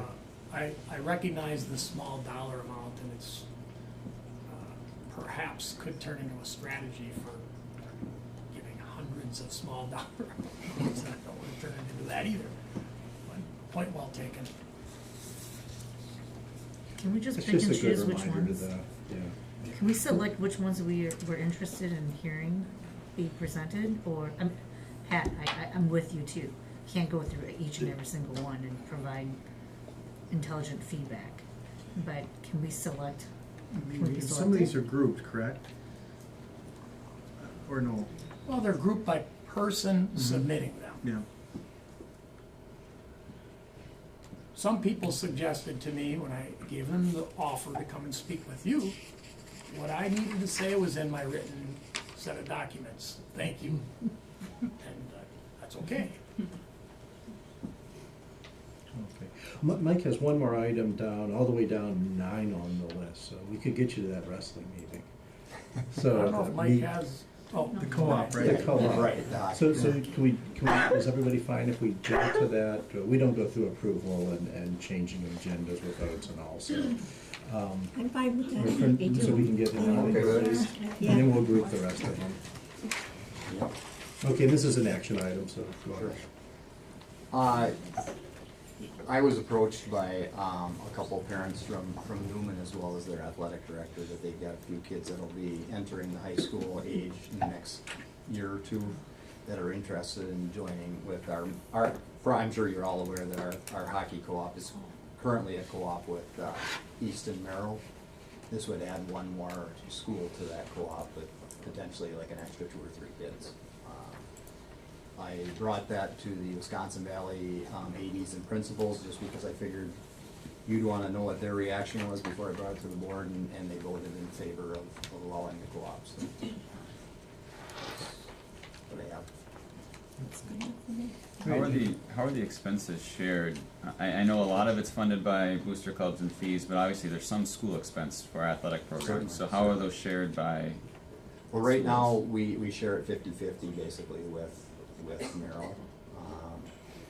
There's some fluctuation based on ice time and things like that they pay there, and we have by us. But the agreement we would have with Newman would be we would get a final expense at the end of the year, and we'd give them a per pupil cost. So if we had 20 kids and it was 30,000, then it would be, their share would be 1,500 per kid or whatever that happens to be. So How do you figure out what that cost is for the year? well, we would calculate. I budget for ice time. My cohort up in Merrill does the same thing. Transportation. We don't really cover a lot of equipment or anything like that. That's covered by their hockey associations and things. So basically, it would be transportation, ice time, and officials. And we have costs obviously of coaches too that we would figure in there. So It sounds fair. Historically, just a couple of questions though. Historically, Newman had co-opted with Mosinee. correct. Do we know what happened with that? I know that co-op dissolved. Co-ops are renewed every year now instead of every 2 years, so this would be coming back in front of you again every year. And I would be back regardless if it's just Merrill and East, because we have to do this every year. But I think part of it was the distance, but part of it was these kids, because they're Wausau kids, are together when they're down at Marathon Park, and that kind of separates them when they go that direction, and so the interest was lost or whatever to go to Mosinee. Okay. And then next year, hockey splits into 2 divisions. It will, yes. So will the addition, right now, the schedule that East Merrill plays is essentially they're playing D2 schools. What will be D2 schools? Well, we still play in the Valley Conference, so we play the Division I schools, and we are a Right. Division I school because of our co-op. Yep. Because Merrill and East together puts us in Division I. So that will, So we would be Division I either way, I guess is the answer Okay. to that. because the reason for the co-op, the East co-op to begin with, was to salvage hockey at East, Correct. if you will, maintain a competitive. Correct. So by adding another school to it, we're still gonna be D1, right? Correct. So that won't change the competition, so to speak. Correct. But then for the Newman kids, to allow, and whether it was Newman or Marathon or anyone, they also historically, or other kids have to open their roll into the district. So this just gives kind of a free pass outside of that opportunity, right? Yeah, if anybody wanted to compete in our current situation, yeah, they would either have to open enroll to either East or Merrill. To compete. Or even they might not even have to open enroll, they might be Wausau students, Wausau residents already. And Right. Just choosing not to attend. Right. That was one of the concerns I had too. I was trying to think of this in my mind. Would this make it easier for students not to attend a Wausau school by say, hey, you can come and take advantage of our athletic program, but go to a different school and take funding away? Or would it expose some students to the Wausau school district that maybe would spread and gain some traction? Say, look at, there might be some incentive to join the Wausau school district. I'm trying to mull that over in my mind. That's where my head is. Yeah, I think Tom has something on this. This last year, the DPI reinstated part-time open enrollment for non-public schools, which means that we can have any student from a private school take 2 classes in our school now. And so some of them could say, I want to go to Wausau West since it's so far away for them, and take an AP course, because it's becoming more and more difficult for them to do that. We've also had about 15 enroll through the virtual school, which gives us money from them coming to us. But again, it gives them another connection with the Wausau School District. What if let's say there's 5 hockey players at Newman that wanted to play hockey on that co-op, couldn't they do that? Yes. They could take 1 class, or they could take, and They that could would take 2 qualify them classes. for, Right. or they could take an online class. Right. I don't know if that's true. I think they have to be a full-time student in order, or open enroll WIA wise, not Yeah, according to school, so. And I hear what you're saying. I sat and met with these parents and the athletic director and things, and I just laid it out here. These are some of the things, and I can anticipate some of the concerns. And I just made the statement, would your kid, if they can't play hockey league at Newman, would they then, obviously the obvious question is then they either go to East or West if they don't want to play hockey. And now, granted, parents sometimes know how to answer that question. They said they would go to Newman regardless. So if they can't play hockey, they just won't play hockey. They're not going to transfer into East or West. I mean, we struggled here talking about who was gonna take a course from East versus West and AP and how do you select there. I mean, I'm still not comfortable we have a good answer for this. To me, this is only perpetuating a much larger issue, and that's the river. And I still don't know why we're not looking at the East-West hockey program collectively, and why do we continue to perpetuate and have separate budgets for the same thing on 2 sides of the river? So for lots of reasons, to me, this muddies our waters even more. And if these kids really did want to play hockey, to your point, they can open enroll. I think we would gladly take them. But we can always revisit it every year, because we will be. We can, but the interesting thing about this district is that we tend not to revisit things every year, and it just becomes perpetually. I bet the current over and over. students at Newman now that would be interested in playing hockey next year would just stay at Newman if we didn't allow this. But that doesn't mean that there aren't students coming along the way who may have that as one of the deciding factors. Would I rather attend a Wausau School District School or Wausau Newman? I really love hockey. Well, hey, I can just go to Newman and play hockey. I'm just sure. Tell me in terms of a numbers standpoint, not in terms of whether it makes your team better, but in just do you need the numbers? Well, and that's a good point you brought up. It wouldn't get approved by probably the Valley Conference, because some people might be thinking, why don't they just go out their back door to West? I don't think it would have gotten approved, because then it would be looked at as a competitive situation. We can recruit some kids in, whatever. Where in our situation, it's more based on numbers. Right now, we've got about 26, 27 kids skating all together between East and Merrill. Next year, just looking at the numbers are real low coming in for the next couple of years, East, West, wherever it happens to be. We're looking at the neighborhood of 15 to 17 kids next year, which is real hard to skate a varsity level, much less, junior varsity. So we could be faced a year from now with the prospect of combining the 2 high schools. Well, and to your point, then that's every year you will have to come back. And this is only a 1-year option anyway. So, right. And I did present that to those parents. They said, I have to go back every year with this, so you could be Right. one and done. Exactly. So.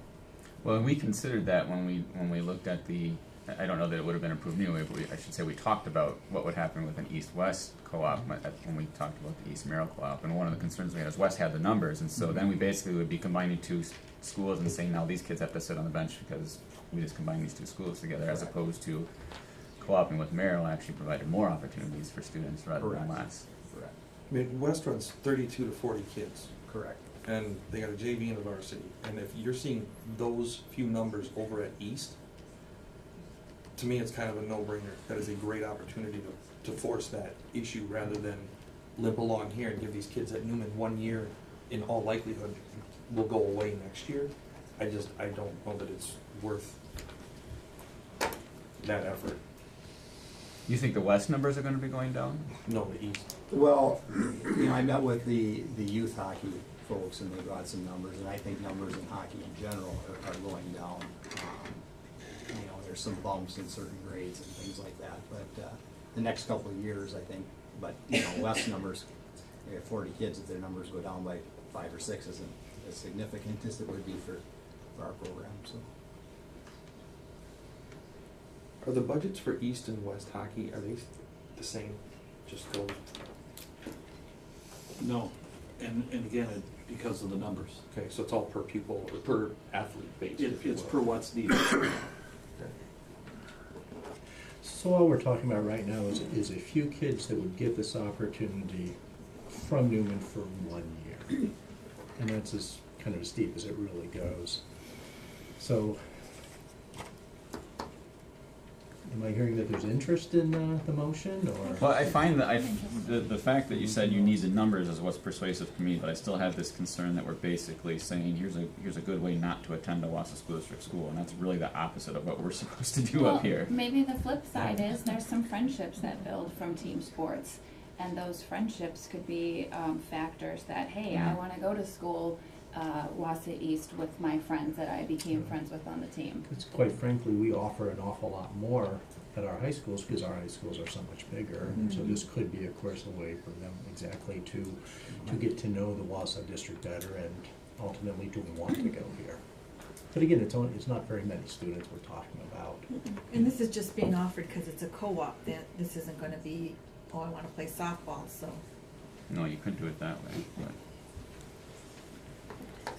I'm ready to vote. Okay, I'll look for a motion to recommend to the board to approve the requested addition of Wausau Newman to the boys hockey co-op with Wausau East and Merrill. So moved. Second. All in favor, signify by saying aye. Aye. Opposed? No. Abstentions? The motion carries. Thank you. Okay, so I think, Bob, in the interest of time, how do you want to organize this for the most effective Sure, use of what this we've might got? help. When I put this together, I also put out a Google shared doc to all administrators to get back to all the requesters with just a request for how long each one of these were gonna take. And most of them were 2 minutes, 3 minutes, 2 minutes, 3 minutes. So we could get through these pretty quickly if people adhere to what they put on that sheet. There were a lot of them, 3, 3, 3, 3, 3, with the exception of the last one. You're gonna see Montessori. I really wanna protect some time for Montessori because their request is different. I think we'll all admit that we aren't gonna fund a $15 million building budget in our budget. It's gonna be, let's get in front of the board, let's talk about our needs, so we acknowledge it, and maybe it gets an opportunity through another means of funding later on. We've done that before, especially with our last referendum question on technology, you might recall. So I think we could still move through these pretty quickly because some people did share with me they were gonna just say as much as it's in the document, so should we give it a try? Yes. Yeah, Let's get it we got moving. the trapdoor ready. It's a secret, Jamie, come.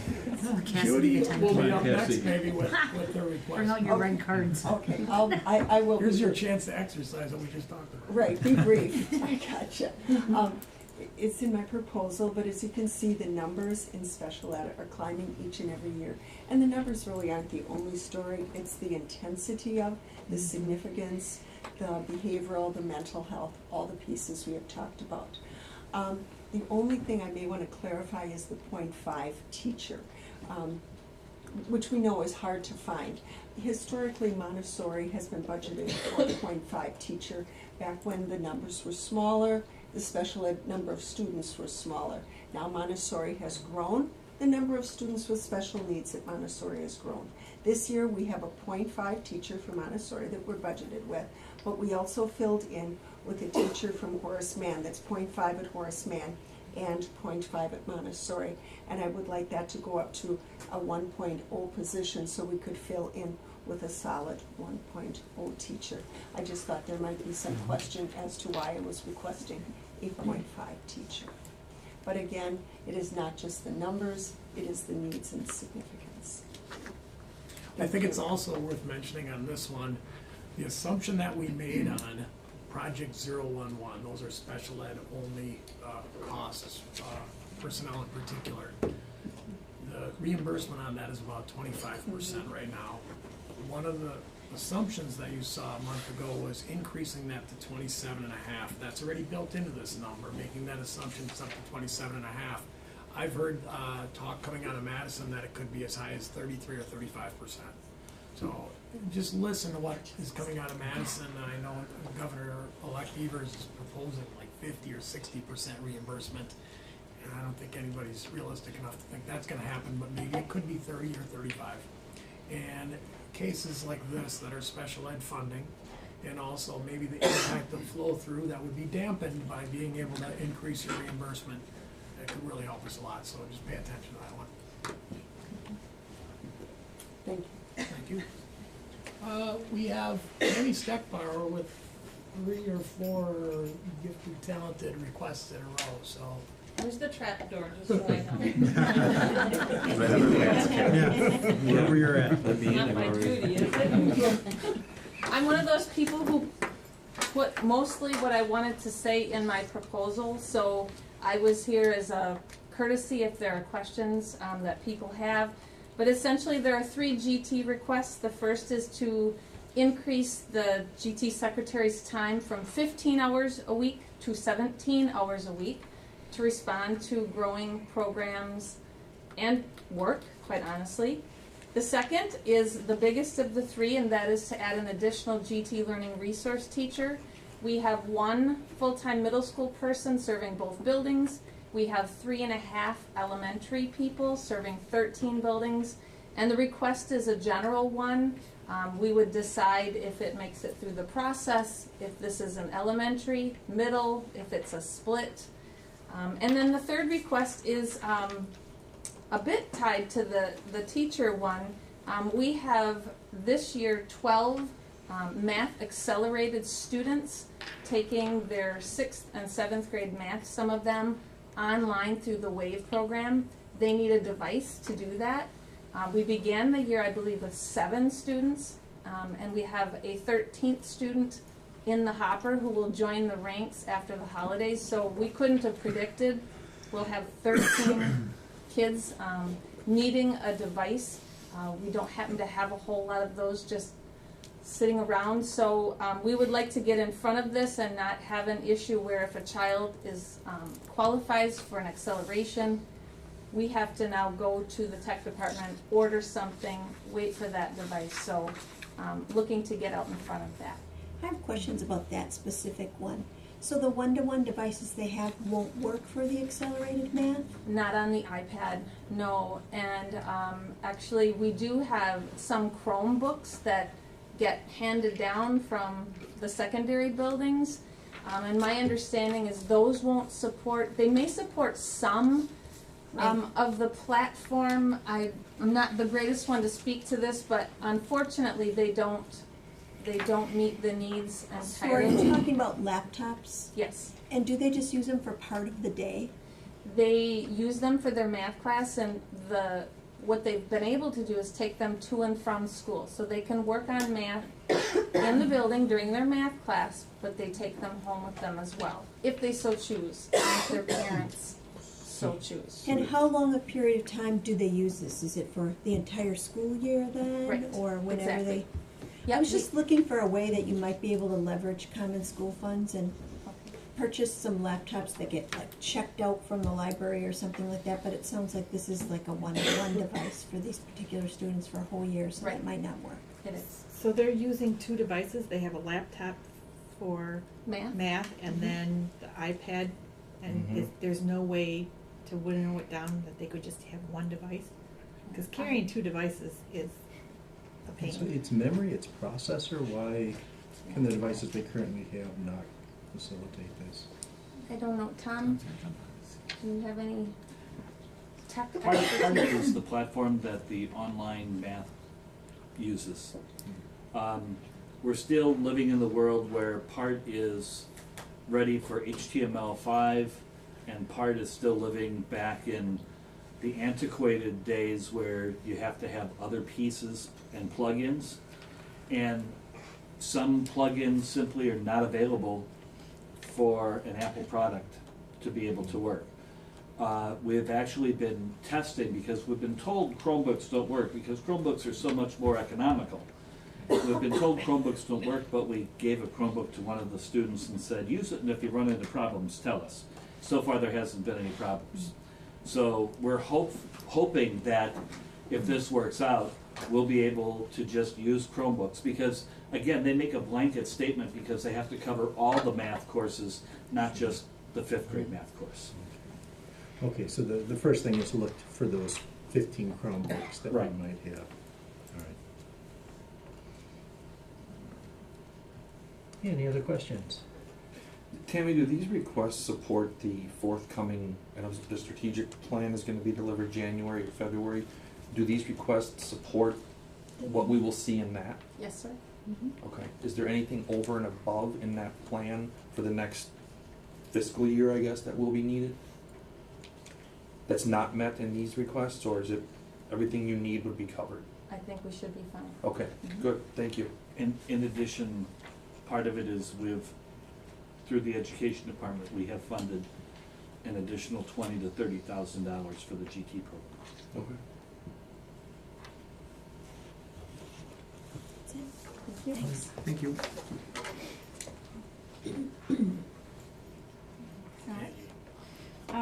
We are looking to increase from 3 full-time nurses to 4 full-time nurses.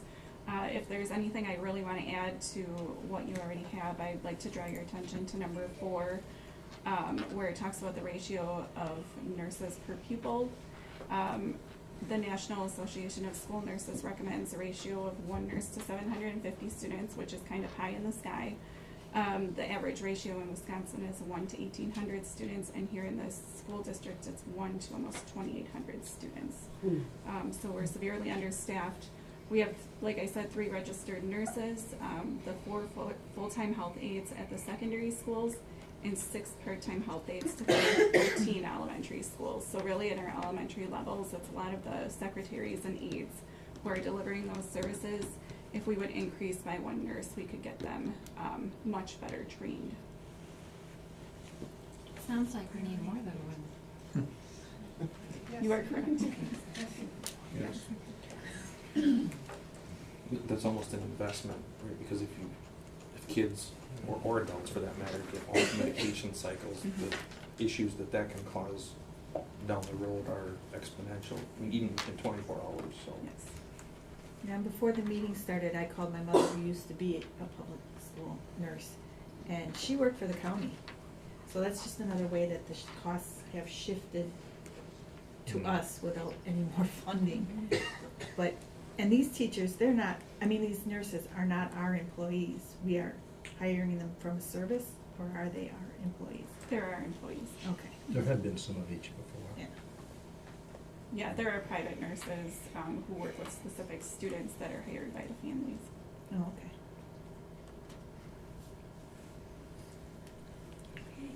Okay, thank you.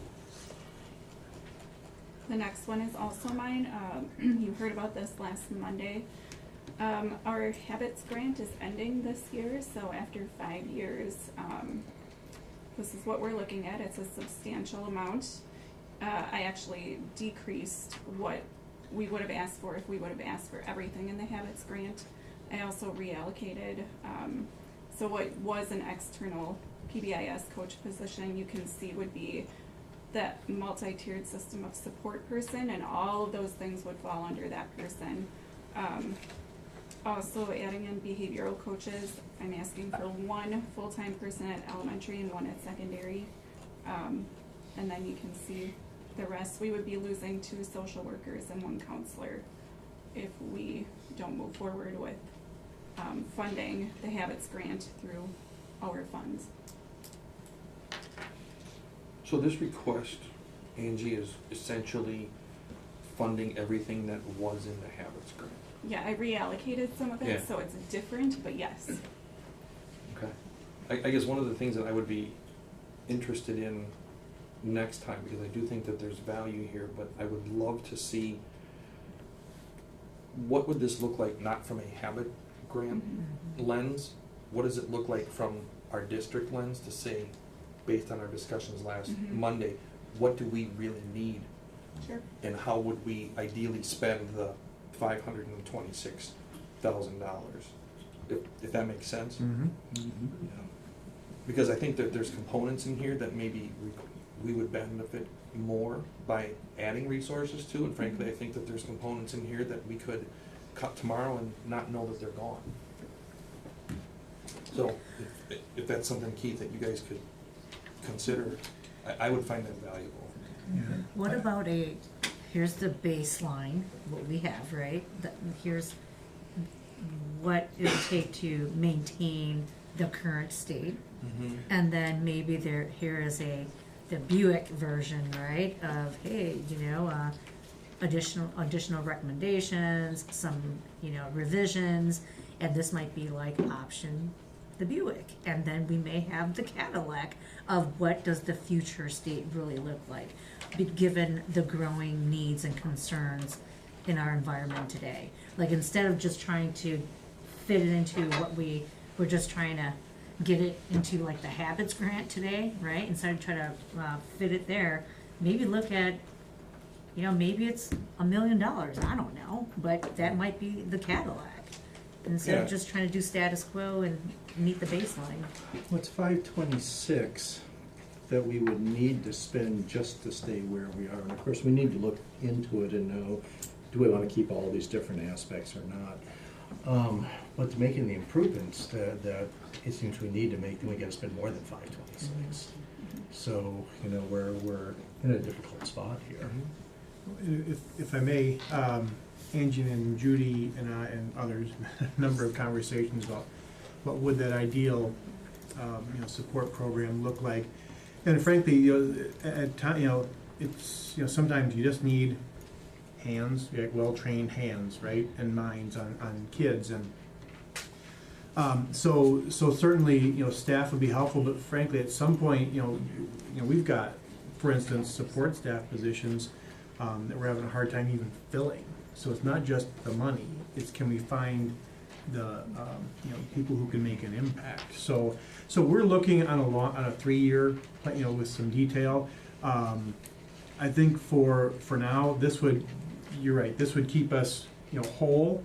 Wouldn't lose any services. We can certainly analyze a little bit, but frankly, if you look at the positions we're talking about in the description, these are the experts we need to to be supporting our staff as well as our students in this really critical area. But we'll be bringing a detailed plan to you this spring, multi-year. It'll be later this spring. Do we anticipate any? Go ahead, Lee. Do we anticipate any significant changes with the change of the governor and the emphasis that we've had on mental health in the last couple of years? He stated that as a priority. How it materializes with funding is unknown. We'll have to wait and see. Just along those lines too, we've got Pat Snyder's on the health and what's the committee? Health, Education and Children, and that deals with mental health. I happened to have a meeting with him last week. Sorry. It has to do with foster kids are in that category too. That's in there, but it's a broad, and I was asking him about the funding for this area, and he's indicating again a strong support. So we've got people in decision-making positions talking about supporting this area, and certainly educationally and through professional organizations, we're certainly pushing those levers too. So you never know until there's a vote, so. So you're saying the plan will align, these dollars align to your plan? Yes. Not these dollars align to what the Habits Grant was delivering, because that's what we think we needed, and it clearly wasn't working? I wouldn't say it wasn't working. I would say at least working. one major component of it was not working. Okay. Behavior. Oh, I'm sorry. Sorry, I didn't know where. No. It's like, okay, I didn't know what we were talking about. It's not that it's not working. It hasn't been. We haven't. The issue around student behavior will never be done. We've got, what we've been talking about are multi levels of programming. That transitional program we talked a little bit last week. And we also, we met with the elementary, all the principals the day after that meeting. We talked to them about, this very topic. And I think one of the key pieces that we need to generate are, I think Teresa, you call them behavior rooms that we used to have. That's a great concept. And frankly, we need to look at our current staff and make sure we're using them as effectively and efficiently as we can. So I want to look at those positions before we go off and try to hire more. So we're looking real critically at this piece. Seems to me, from a mental health perspective, and that what we're seeing is a significant cultural change in the way our family structures are, and multiple cultural things that are taking place. I see this is going to be an area that is going to continue to grow, and particularly those involvements with social workers that are reaching out beyond the school into the family. Some of those areas I think are critical. So I'm concerned about two things. I'm concerned, number one, about what we can do to stop pulling the bodies out downstream. But I really think that we also need to be looking in that wellness curriculum piece about what we can do to support and create standards and goals that lead to success and changes some of these breakdowns. And I know it's going to continue, but I do think that we need to take a two-pronged approach. Mm-hmm. Anything else in that, Angie? That's what we're currently looking at. We're doing the vetting process, and like I had mentioned last week, we did get the second round of DOJ grants, so that pays for that curriculum, which is very helpful. Otherwise, there would be a whole nother proposal for additional money on here. So we're looking very seriously at that. Currently, we have a meeting tomorrow about that. Okay, thank you. Tom, I believe you have something for Wave? Pretty much everything is there. Just want to let you know that right now we have 18 students that are waiting to be enrolled for second semester that haven't been to WAVE before. Of those 18, 7 are from outside the district. So it is picking up more and more and more, which is really great. The problem is, the reason we need a full-time person with WAVE is it's not just the student, but it includes the marketing, the enrollment that requires that face-to-face meeting, the state testing, the website development and management, communication with parents, academic career planning, graduation, management of the NCAA, and there's just one person right now to do it. And actually Jenny and I are tag teaming, and with my retirement, she really does need to move into that position full-time. So she's already 0.6 at WAVE, it would be adding the additional 0.4. What is the enrollment total? I thought I saw it. Right now, it's right at 124, and with the 18 additional, it's going to go up again. I know it's not quite cost recovery, but with the additional staffing, it would still be self-sustaining. That's really, really hard to figure out, because we have a bunch of our own students who have come to WAVE, which if we didn't service them through WAVE, they would probably leave the district and go open enroll to a virtual school somewhere else. Right, you can't know the exact number on that, but you can get a ballpark. but adding the additional person, Right. It's still a fairly cost-effective program. And the you'd say. longer the school is open, the greater the number of open enrollees from other districts we'll have. And we'll need with your retirement that new position to keep it going.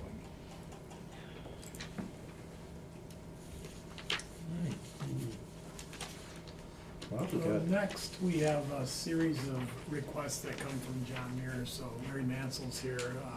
I know we skipped on the end. You can do all of yours at once. I will. Thank you.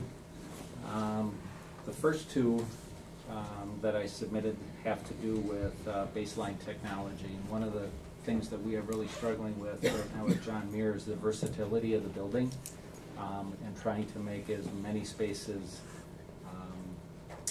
educational spaces. For example, the cafeteria right now has one 80-inch display, which we were able to install last year through some grants as well as through some building dollars. But because we have a need for additional common large venue spaces, we have one large group room, we have the auditorium, we have the gymnasium that leads to the cafeteria, and we need baseline technology added. So we're hoping to truly make that a large group and small group venue area, because really the auditorium is the only facility that we have right now other than the gym that can hold one grade level.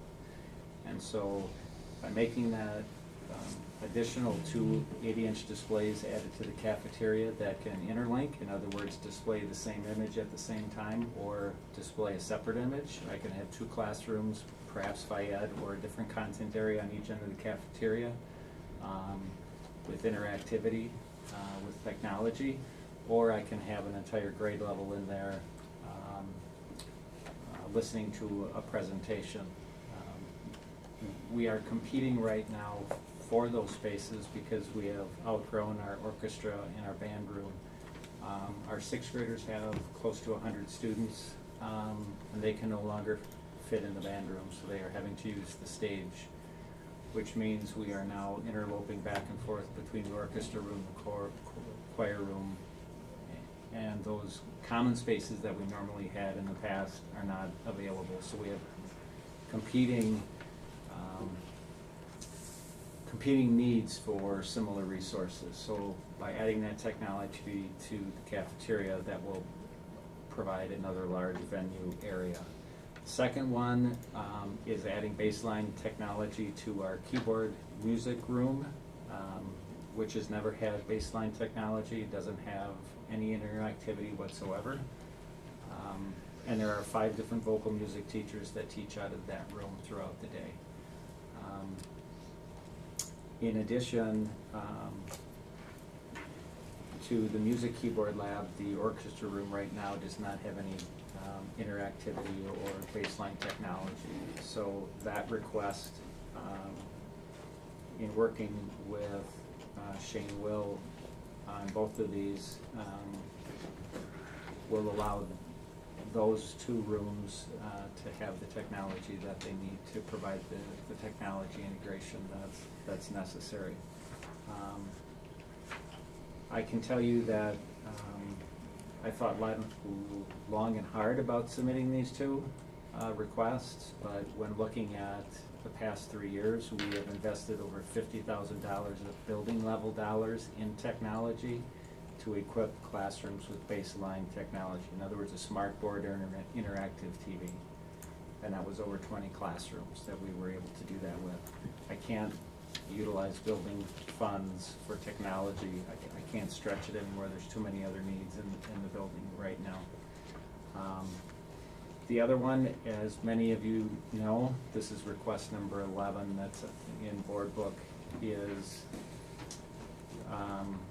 for those of you that have seen our fine arts area, you know that we've outgrown it.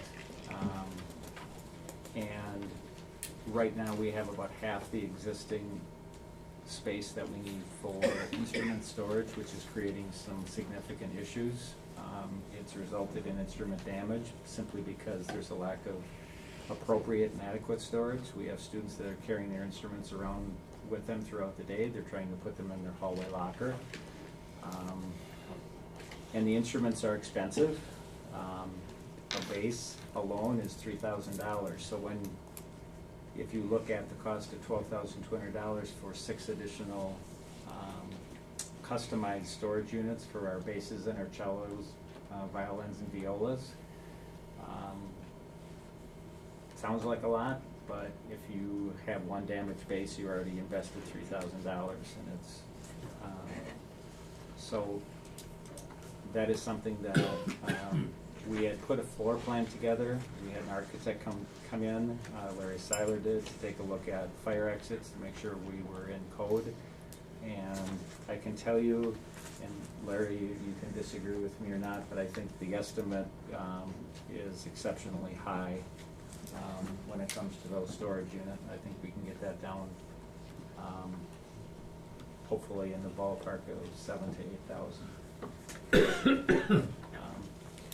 And then the very last one is actually one that grew out of a posting that we were able to make last year. This was through a discussion with central office, and it came through as a board request. It was to provide a building level para to help with the overload of the tasks in many areas of the building. The library, student services, the health office, the main office, simply because of our significant enrollment needs, or our enrollment and the needs that brings. I can tell you it has had a significant difference in the efficiency of all of those areas. And the number that is there includes benefits. The person that is in that position right now, because it was posted as a one-year position, does not receive the benefits. However, if we were to make this a recurring request or a continuing request, that individual potentially, if they were to remain in that position, would be eligible for benefits. Thank you. I have a question about the storage units. Is that Yes. something our tech school section could do? I mean, we have all that wonderful equipment, we have all those wonderful students and teachers. That would be probably a question for Larry and the tech guys up at West and or East. We could certainly ask them. These would be laminated, so I think they probably have the ability to cut out the plywood, the structure itself. I don't know that they have the equipment and honestly the skills to put laminate to this, to create a finished product, but I can certainly ask them. I didn't quite catch the question, but can you repeat the question? It's just a weekend project for you, John. I was just wondering if we could manufacture the storage units for the musical instruments in-house, have our students do it with the supervision of our teachers. And we certainly can look at that. I mean, we've done a number of different projects with the school forest, and but again, not knowing enough about the requirements of storing the instruments and things like that, we'd have to look into it. I think it's so, Larry. I'll do my best. Thank you. On behalf of the Education Department, I have submitted a budget request for K-5 math resources. We are currently in the final year of a 6-year cycle, utilizing our current resources in math, which is expressions at the primary grades and divisions at the intermediate grades. At the conclusion of those 6 years, we then are responsible to purchase the next 6-year contract for math resources. We have a very comprehensive process that will conclude in the next month. That includes educators and administrators where we're vetting up to 7 resources that we have an interest in. A formal presentation or a final choice as a vetting team will come forward to the board for final approval in March. But recognizing the time frame of needing to put in a budget request, it was necessary to submit this paperwork on the timeline of December 3rd. So at this time, we do not have the chosen resource that we would like your approval for. However, we've started to request cost proposals from the top 7 companies which we are vetting, and we anticipate needing a one-time request of approximately $600,000. In terms of budgeting, that's all paid at the outset, or, you know, it's a 6-year process, $100,000 per year. It's all paid up front. Typically paid up front, and we're then provided discounts and other opportunities. We will be asking if we were to break it into 6 payments over the 6-year period, what that would look like, but typically has been a one-time lump sum. However, when we adopted a new literacy resource, actually 2 of them, Super Kids and Wonders, 3 years ago, we did work very closely with the business office, and we had the opportunity to do 2 payments in a kind of a 6 to 12 month period of time to make that manageable. So we'll be investigating different options, but we wanted to be proactive as well. Andrea, my question is, how come we don't ever pilot anything anymore? And the reason I ask that is because after we adopted the 2 different reading series, then after a year or so, teachers were able to pinpoint so many shortcomings of both programs. And we're kind of stuck with it. And then you come back and say, you know, we need more resources for this, or this isn't working for this group of children. So why don't we pilot anything anymore? That's a great question. And I think a variety of reasons. One, depending on the time frame. Also, when we have the number of schools that we have, to pick and choose a teacher or a school that might pilot, depending on their biases and where they've been involved in that process. Not sure what their expectations would be. What we did with the literacy adoption is we actually identified districts within the state of Wisconsin that had been using the product for 1 or more years, and then we took a team represented from our large vetting team to those districts, and they had full days to meet and speak with districts that had been using the product for some time. We also requested teaching with fidelity that first year, so the challenges that you've referenced, our own teachers in our district reference, for example, we were a little lighter in word study in the area of wonders, so then we've worked to fill in that part of the curriculum that could be stronger. So we trust then our teachers to give us that feedback really after they've used it to be able to fill in any gaps we identify. Do any school districts at all pilot a program anymore? I guess I can't answer that, I'm unsure, I don't know. But that just seemed to be a thing that we used to do quite regularly, and then we were able to find lots of pluses and minuses, and might be the thing we could do to save money next year. Just asking. Thank you. You're welcome. Do you mind if I respond? No. We did pilot in Ashen, and what Andrea just said was very accurate. Depending on who did the piloting, you did get, you know, very favorable on one side and less favorable on another. And even when we did pilot and then we chose a series, we still had that same phenomenon after it was adopted, because you clearly don't have 100% of people vetting the materials, so we still found gaps, and we did the same thing. We would have the staff then supplement with other materials or whatever it was we needed. So there is just no perfect process, and frankly, the idea of talking to teachers who've used it in other districts is kind of a way of letting them pilot it, and then we get the benefit of their experience. So just a little bit of insight. Are there any organizations or entities out there that do independent reviews of Like consumer curriculum? reports of... Well, essentially, I'm thinking like in our space that we use Gartner for Mhm. different studies, right? And they have a magic quadrant for technology, software, et cetera. Is there Okay. anything like that in this world? Is there? I'm not We familiar. utilize a resource called Ed Reports, where they have vetted curricular resources. So that's typically a place where we'll start in the education department when we're looking to vet a certain resource, and we'll see how their national research that they have collected has already started to vet that resource and see if it lands within the criteria of what we like to call Wausau identification. When we're vetting for math, we created a very comprehensive rubric that adds some additional areas that we would like to vet that we feel are important in Wausau. For example, personalized learning, technology, different areas that are so important to us that we want to make sure that product has something to respond. But we start with Ed Reports. It's a comprehensive website. So what I heard was yes. Yes. Yes. Yes. Sorry. Ed Reports. No. Ed that's right. Reports. Yeah. I always struggle with, especially in the area of math, 1 + 1 is always gonna be 2. And why do we have to change every 6 years? Why don't we find something that works and we just keep using it? I mean, I understand like science, things change, but math?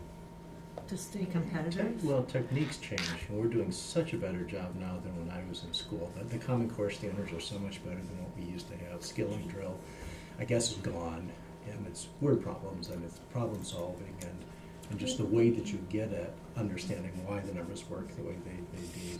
That's my understanding of why So it's it changes that much in 6 years? And Gina can respond then on if the 7 we're vetting, expressions and envisions are too, because we do want to continue if the team agrees that those are best quality resources available now to purchase, so we are vetting both of those. What you've described is the resource is will be utilized to guide us in the implementation of standards and meeting best practices is what the teachers do within the classroom. So we've worked hand in hand as we vet the resource. We also work to build capacity around what are the current practices based in educational research around, let's say, how we teach a child mathematics. So kind of working in tandem together is a vetting process to look at resources that align with best practices, but we're also offering high quality professional learning for all of our educators and campus principals around what does that look like in a classroom and how we're meeting individual needs. And we're doing two at the same time. Yeah, that helps a lot to answer when people ask me, it worked when I was a kid, kind of questions. Sure, So I understand. Thanks. You're welcome.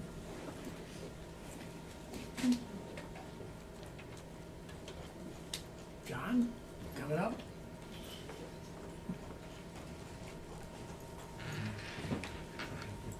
I haven't used the trapdoor yet, so.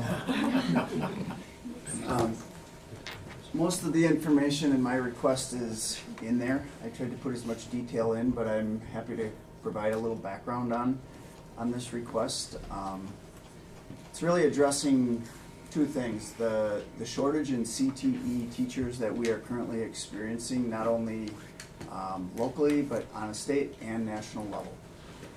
It's also has the idea in mind that protecting and retaining the great programs and CTE teachers that we have in this district.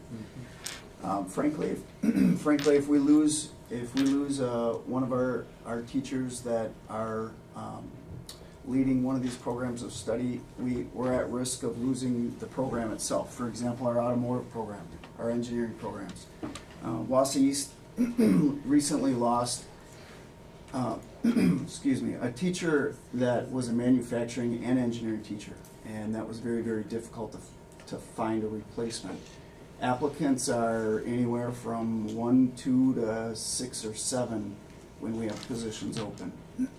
So,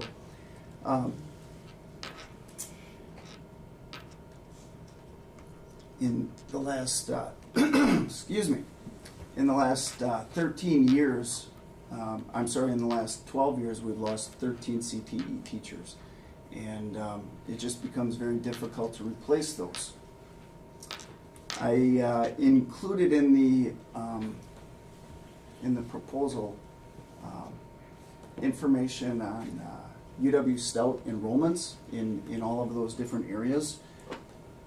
Family Consumer this spring is going to be graduating 5 graduates out of UW Stout's Family Consumer program. Marketing and Business is graduating 9, Tech Ed's graduating 18, and I checked with UW River Falls, they're graduating 15 in agriculture education. So again, on a state level, they're difficult to replace.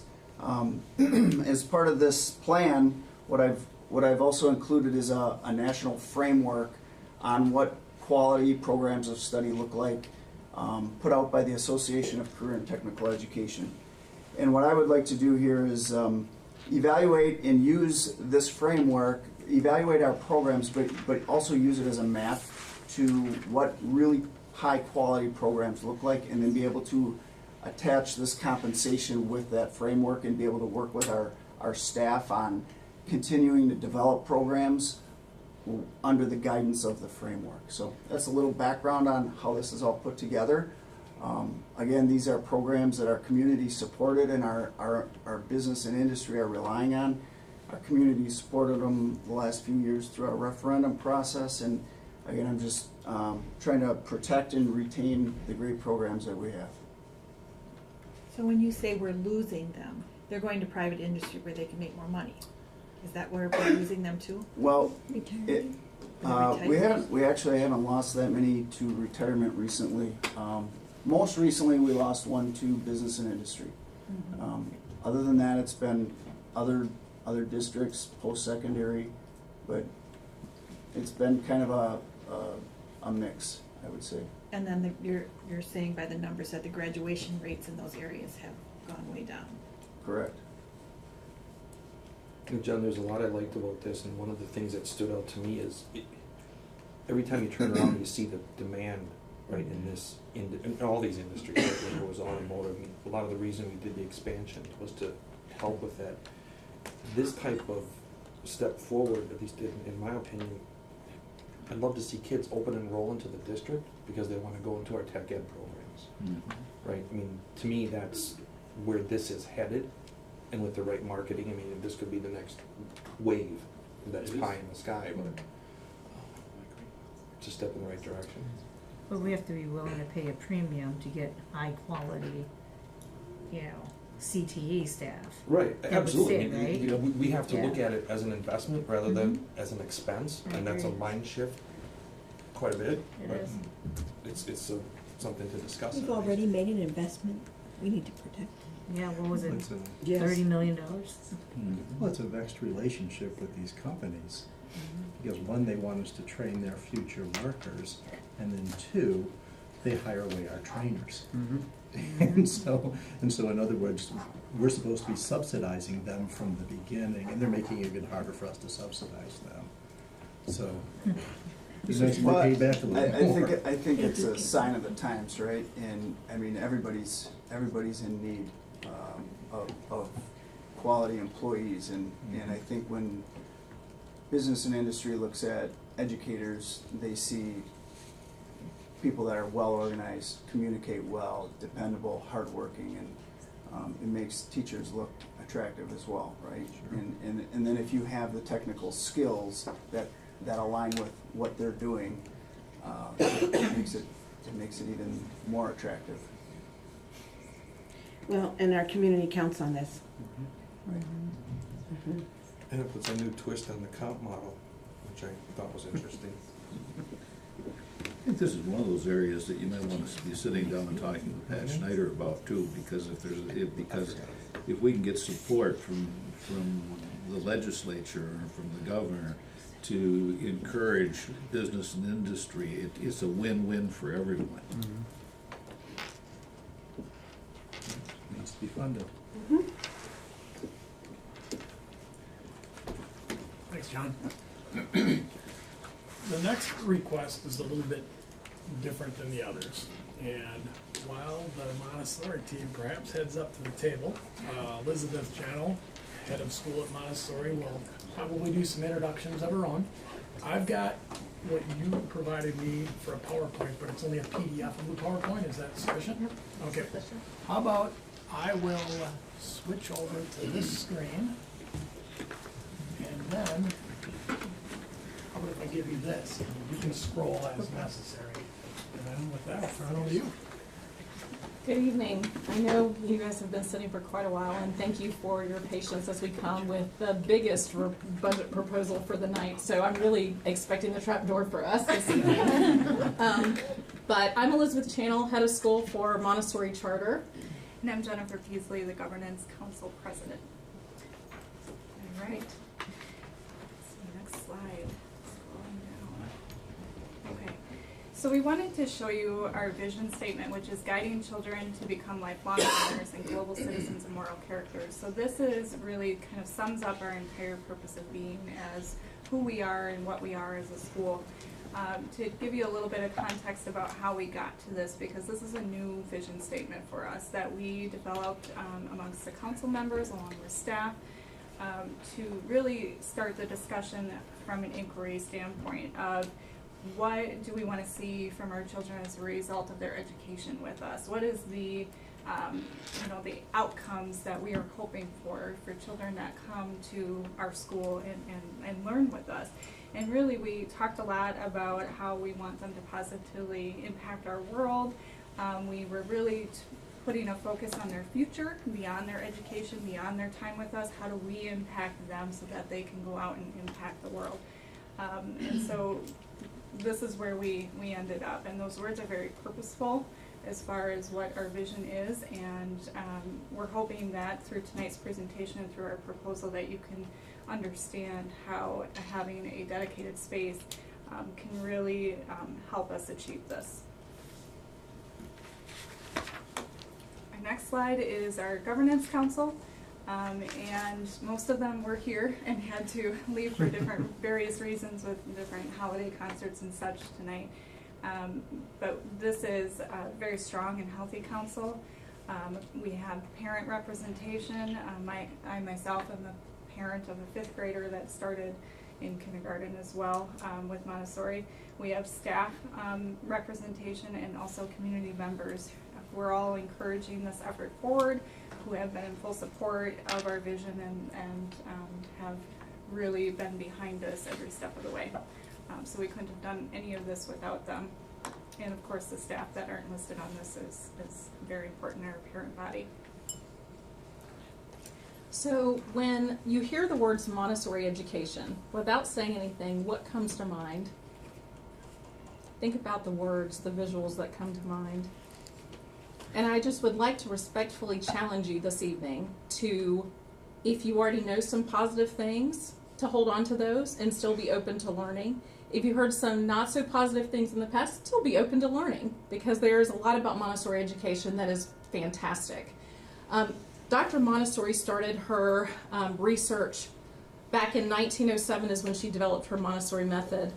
She was actually a doctor, a scientist, and did a lot of research, a lot of observation of children, and then she decided to become an educator because she figured that she really could impact children. Children that had special needs, children that didn't have special needs. And through her research and observation, she realized that children learn best when they put their hands on materials, and it will link best to their mind. So her entire philosophy is built on children being able to manipulate and touch materials, actually be involved in their environment in order to build their understanding. So we have a lot of materials in our classroom to help children learn how to build that concrete understanding to that abstract. So for example, we teach them what 10 looks like before they actually see the number 10. It's over 100 years of education that has stood the test of time, and when I think about trends in education that have ebbed and flowed, I think about, wow, some of these things she thought about back in 1907. Children need to have natural light to learn from. We've heard a lot of research about fluorescent lights in classrooms, but she had already decided way back when from observation of children that they needed to have access to natural light. Children need to be out in the environment, so we need to have green spaces that they can have access to. So those are some of the things that we hold true and dear to our hearts. We also want to ignite their learning. So part of the reason that we have so many things out is that we want children to walk past materials and go, gosh, I want to learn about tectonic plates. And that falls right into that interrelated curriculum that we have. Another thing, we talk about their concentration and their state of learning, that we really should not interrupt that time. We should give children about 3 hours of uninterrupted time to really learn. Part of that is independent, part of that is with a partner, part of that is with the small group, sometimes that's with a teacher leading the lesson. So all of those parts come into essentially what we value. I really like this slide, the child needs freedom within limits, because when I started my Montessori training right after I took this head of school job last year, that was one of the first things that was discussed. Some people have a perception that you go into a Montessori classroom and children are just wandering around and it doesn't look like there's any focus or there's any kind of structure. But what you don't understand is that what we're trying to do is build those children to have that autonomy, and that when they can show us that, yes, I can choose educational things without the guidance, why don't we let them? We're trying to build them to have the ability to survive in their life. It's not just education for school. So we do have trained guides. All of the classroom teachers that come to Montessori then accept the challenge of going out and deciding what Montessori program they want to be a part of and getting trained in Montessori philosophy so that they can deliver adequate instruction to students. When we have children, and I get this question from parents all the time, when you have children who come in and they say, well, gosh, I'm really great at math, but I really don't want to do reading, that's when our classroom teachers really come in and try to find a way to ignite that learning and get them to really invest in that time. So there's not a time in our Montessori environment where children are not adequately, purposefully working on things that are important. I added that we are aligned with the Common Core state standards because we're a public charter school, and that is part of the expectations of a public charter school, is that we have our Montessori curriculum that we go from, but we also have Common Core state standards that we're held to as well. So you will notice in a Montessori classroom, and this actually happened back in September, I walked into a room and there was a first grade student working on multiplication and could completely explain to me what she was doing, because we teach addition and multiplication connected together, and then we teach subtraction and division because that's how they should naturally be taught.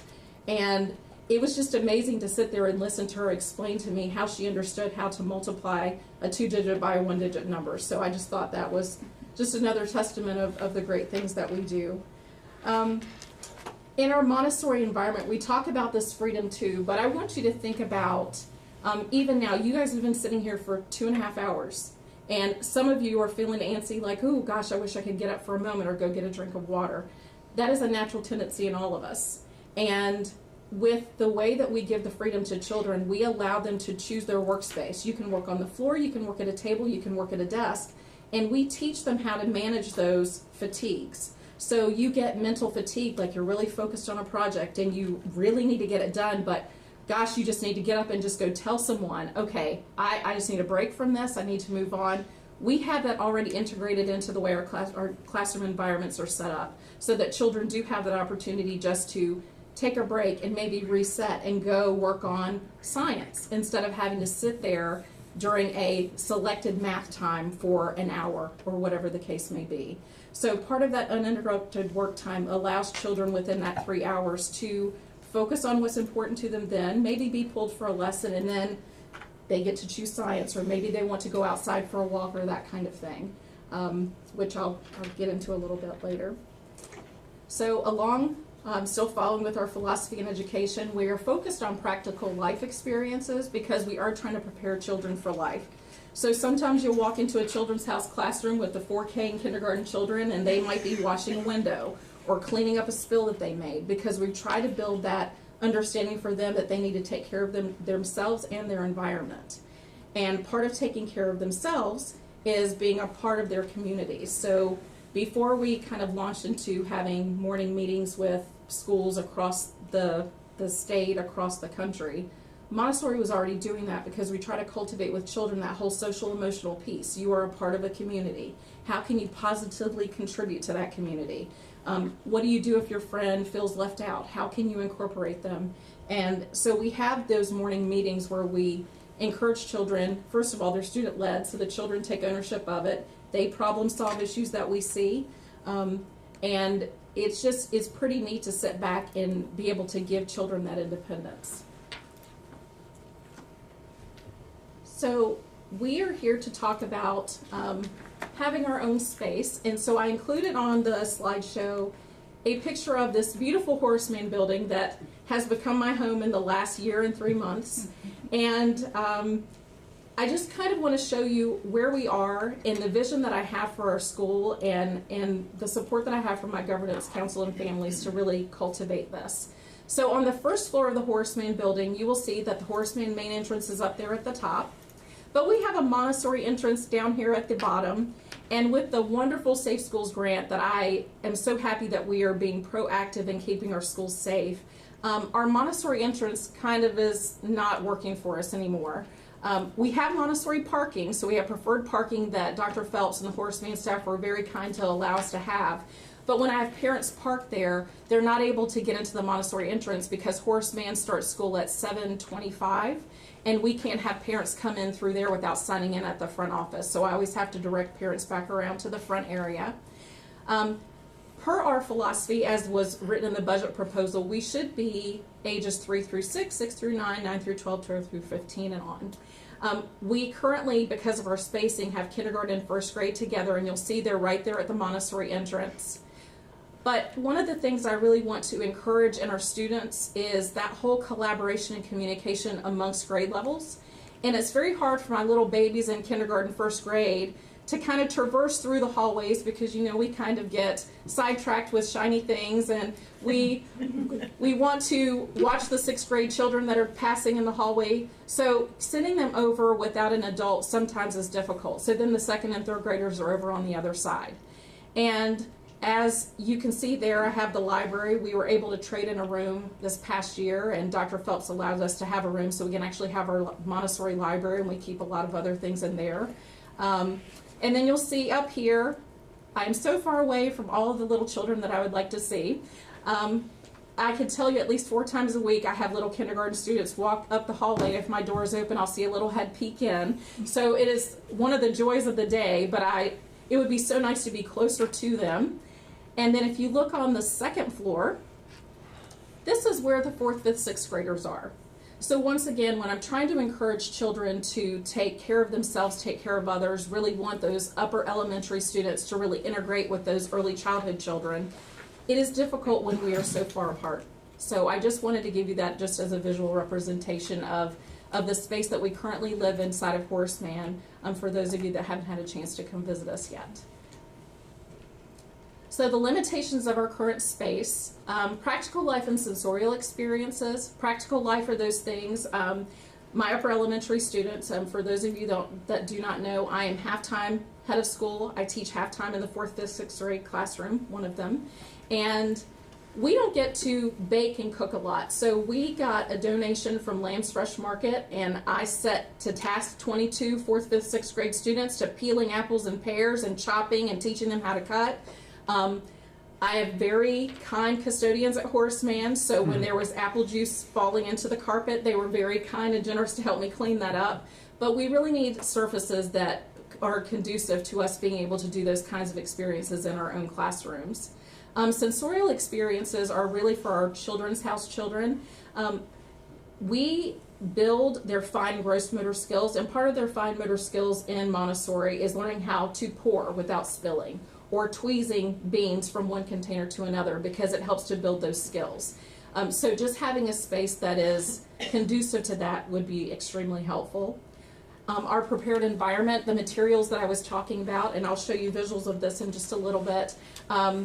We have a lot of materials because we need to have a lot of things available for children to put their hands on. And there's not enough space in our current location for us to spread out in the way that we need to with the number of children that we would like to have optimally in our school environment and in our classrooms. Part of our prepared environment, and this may surprise you, but Montessori, we really want 28 to 35 children in a classroom.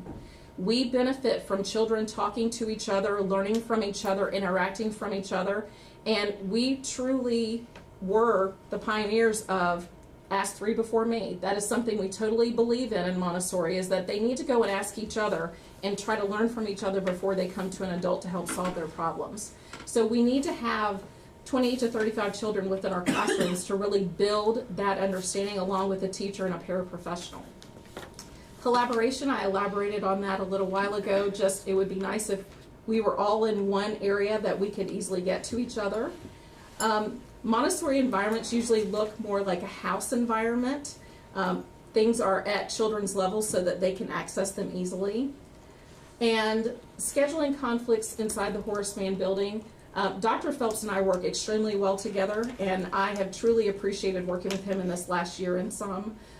But when Horace Mann, when the middle schoolers change their schedule, whether they have a special presentation or they need to back up their lunch or someone's on a field trip, their schedule then impacts our schedule. So I have set aside 30 minutes for recess time where we have whole school recess. Sometimes that has to be adjusted. Or we have a 30-minute lunch period where we have the entire school eat together for lunch. Then sometimes that's an issue too, especially when we have Encore staff that's coming over from another school that serve us in the afternoon. So we really are trying our best, and I get a lot of advanced notification, but the scheduling conflicts are sometimes a concern. And just interruptions. We have a bell in the middle school because the children need to know when to change classes, and that sometimes is interrupting children who are really deep in thought or concentrating, and then we kind of get off task. So those are just some of the limitations of our current space. So I have another principal or head of school of a Montessori school and he allowed me to use his pictures of his school. He only has 4 classrooms in his school. He has a children's house all the way up to an adolescent program, and this school that he has windows lining all one side of the building, and then he has like coat hooks and things on the other side in the main hallway. So when you look at this children's house picture, you will see for 4K in kindergarten, a very big open space. You'll notice there's not a lot of clutter on the walls. You'll see that the pictures that are there are purposely placed low enough for children to be able to see. The picture is taken standing in front of the window, so if you've had a chance to already look through the slideshow, you'll have a chance to see that in a minute. But once again, a big open space. Orderliness is one of the things that we focus on. So you can see that light yellow line that is on the floor, because we teach children how to sit there and be a part of the community. And as they get older, that line disappears, but the children are there to learn part of their place in the classroom. When you look at the lower elementary classroom, this is where you get to see all of these materials that we get to have out. We have maps, we have math manipulatives, we have language materials. And all of those things have to be displayed at a child's level for a child to be able to use. When we move up to the upper elementary classroom, you'll still see a big, broad space. Once again, still to allow children to choose where they want to work and still have access to all the materials that they need to have. And then when you look at, this is called Kinder, it's just a fancy word for adolescent.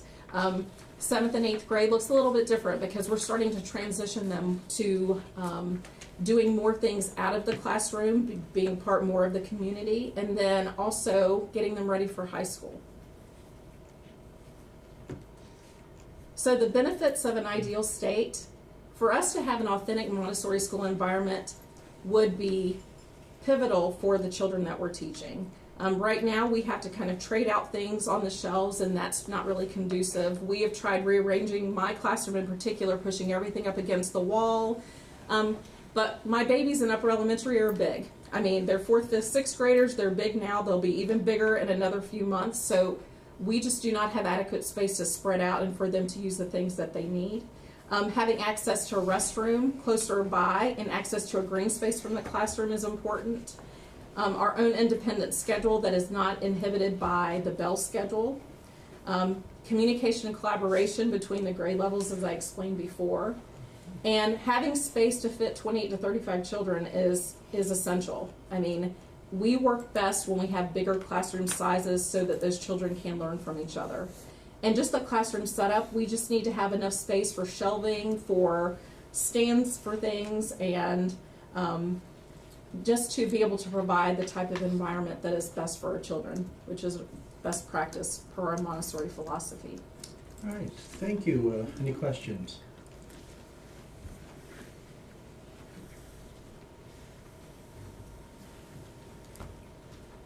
All right, thank you very much. Thank you.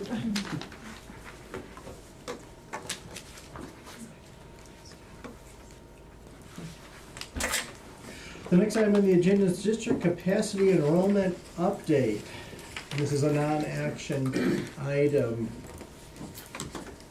I have a PowerPoint in board book for you to look at, and it's maybe more of a resource for you. We'll talk about this as perhaps facility planning continues and looking forward to a 2020 referendum perhaps. I want to point out a couple things in particular. Some of these slides you've seen before. You've seen the format on all of them before, but some of them were even labeled April 2018. So in April 2018, you saw this exact slide. And you might be left wondering how accurate were our projections, or what has happened to our enrollment after the third Friday in September is considered. Or we asked you to go back to Bray and reconsider what our enrollment capacity was at our middle school, and we never reported back to you. So here's a chance for us to put some of that in a document that you can use as a resource. If you look at this one and the next one back and forth, this is new, this is old. The blues are west side, the reds are east side.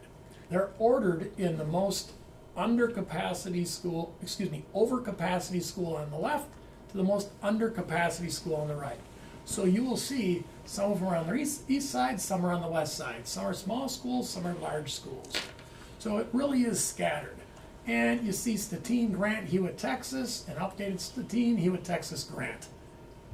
And if you don't want to digest this by flipping slides back and forth, the very next slide has it all in one slide in tabular form.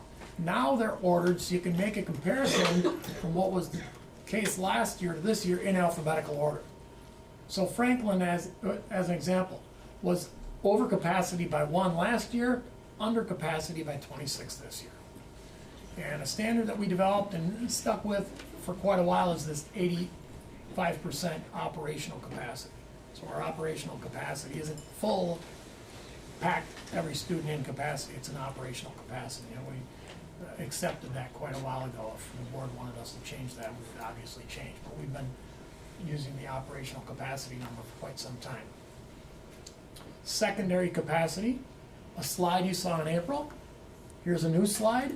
Sorry, the colors don't match up. When you cut and paste the exact same colors in the PowerPoint, they change. But the most noteworthy change here is capacity. Secondary capacity at John Muir, 1194. At Horace Mann, 1077. That was from Plunkett Rasich in 2014 in the facilities utilization planning team. It used the junior high model rather than the middle school model. And the junior high model is essentially, as long as you have a classroom available somewhere in the building to put a class in, go ahead and use it up with enrollment. The middle school model operates with houses and self-contained houses in different parts of the building. So you will see the mirror capacity is exactly the same as the Horace Mann capacity, 1,008.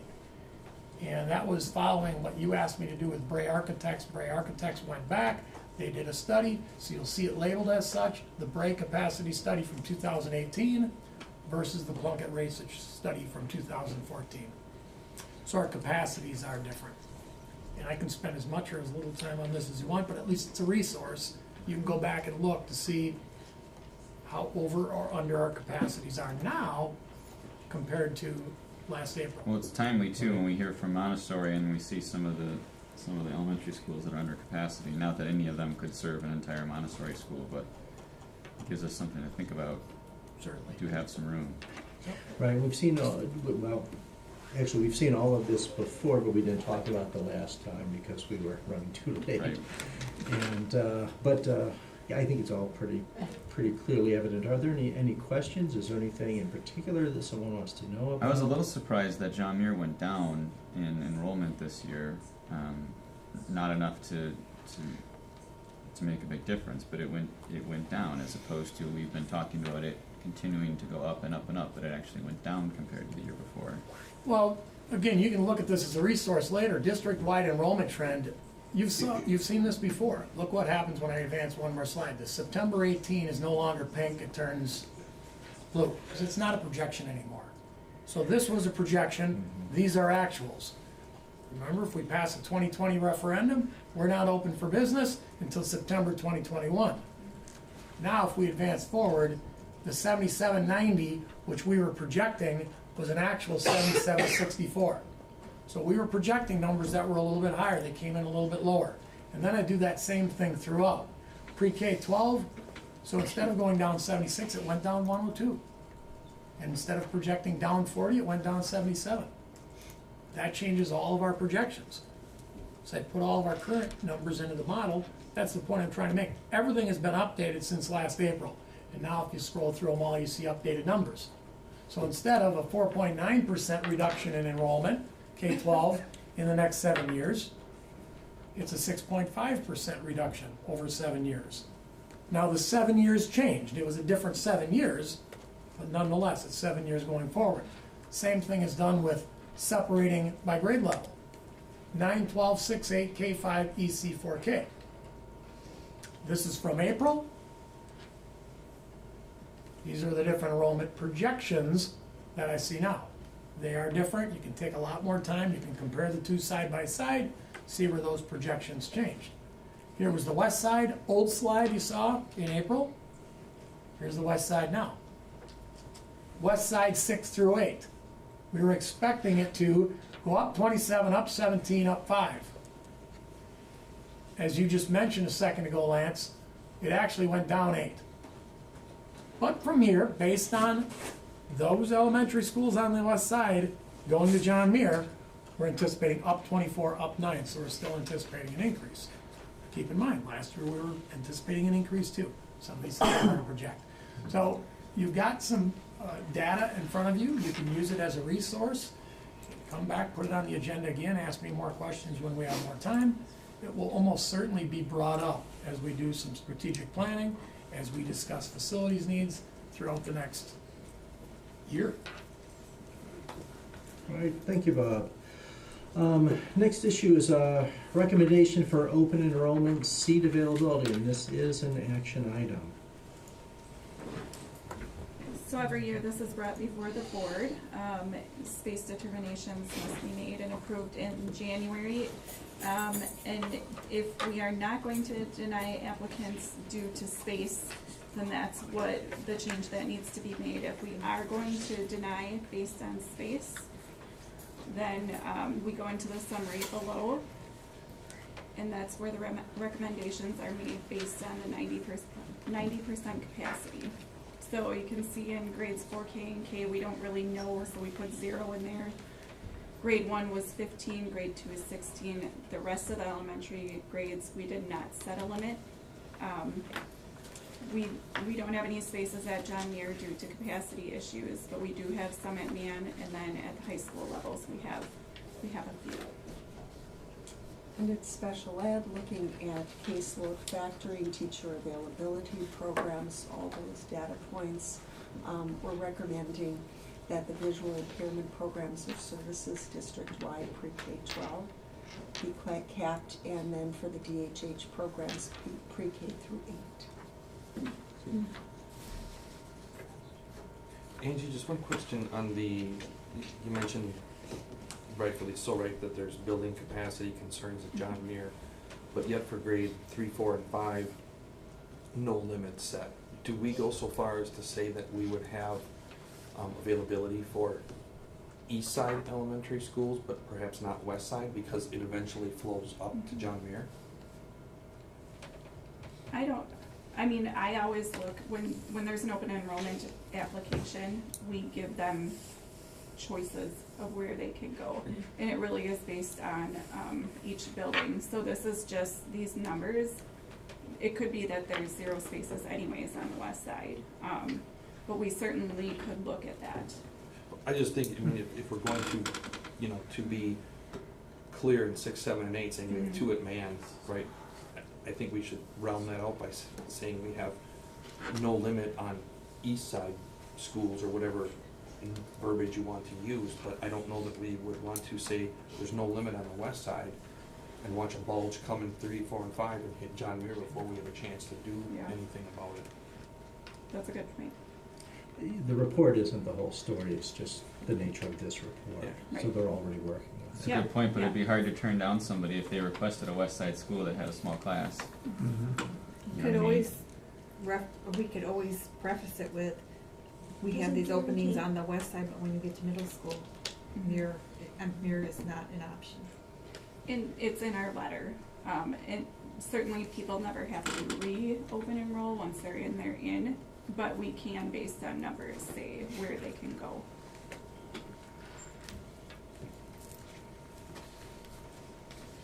All right, any additional questions, comments?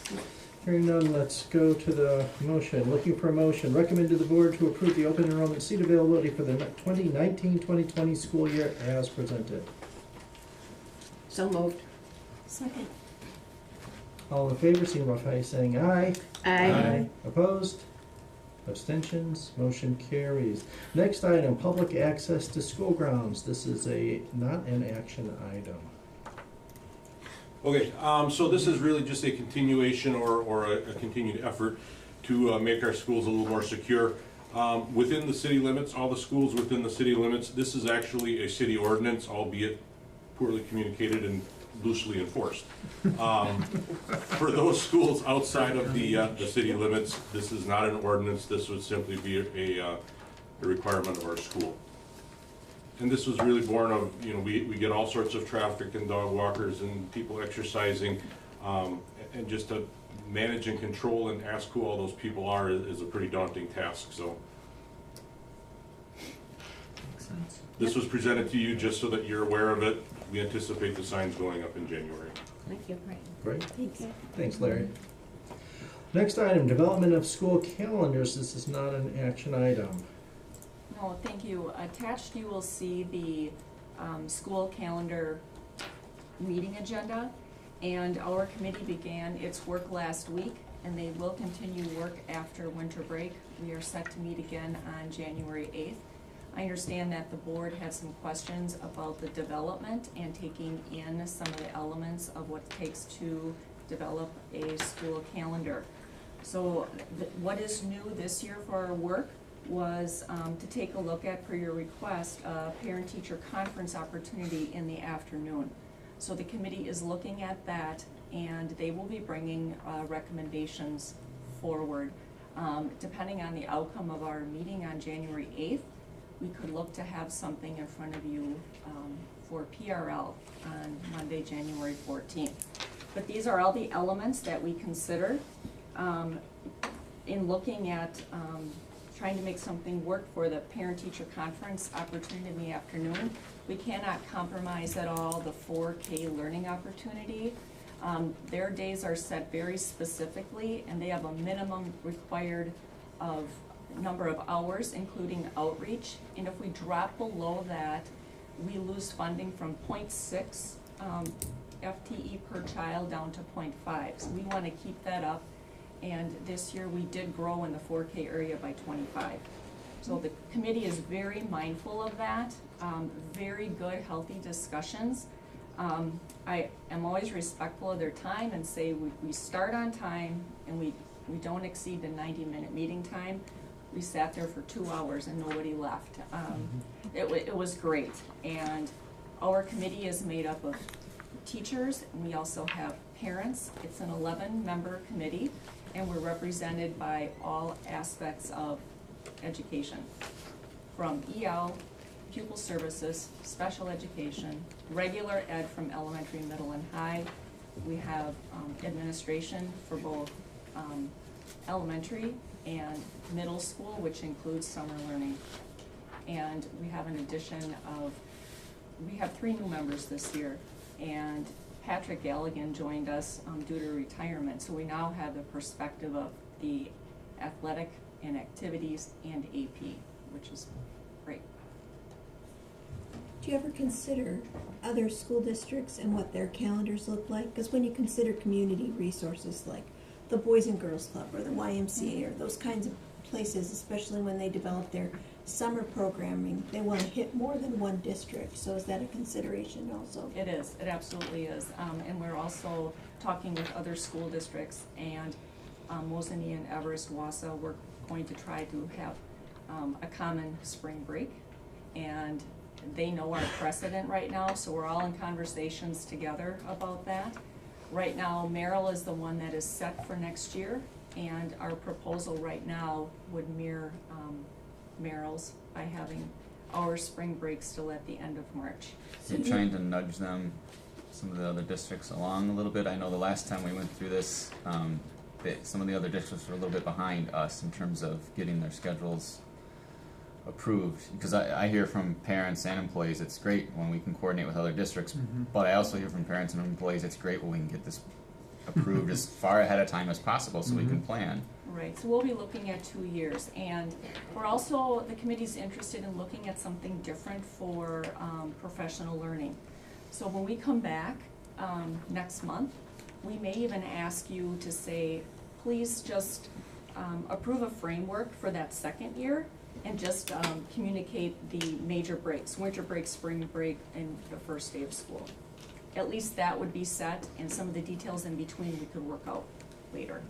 So that could be something we would ask. We are also in communication with the private schools, because as you know, per state statute, we do need to transport those students whenever they decide to start school. And this year they started a week and a half ahead of us. And with just approving the first student contract with a 9.5% increase in transportation costs, we are looking at all of those things, so we can, as Lance said, help nudge them perhaps to begin school closer to Wausau, so we don't have those additional costs. And I always have the question about, since our 2 high schools are used for elections, I always think we should have election days off just to enforce how important elections are. But more importantly now, with our high schools being polling places, the safety issue comes up.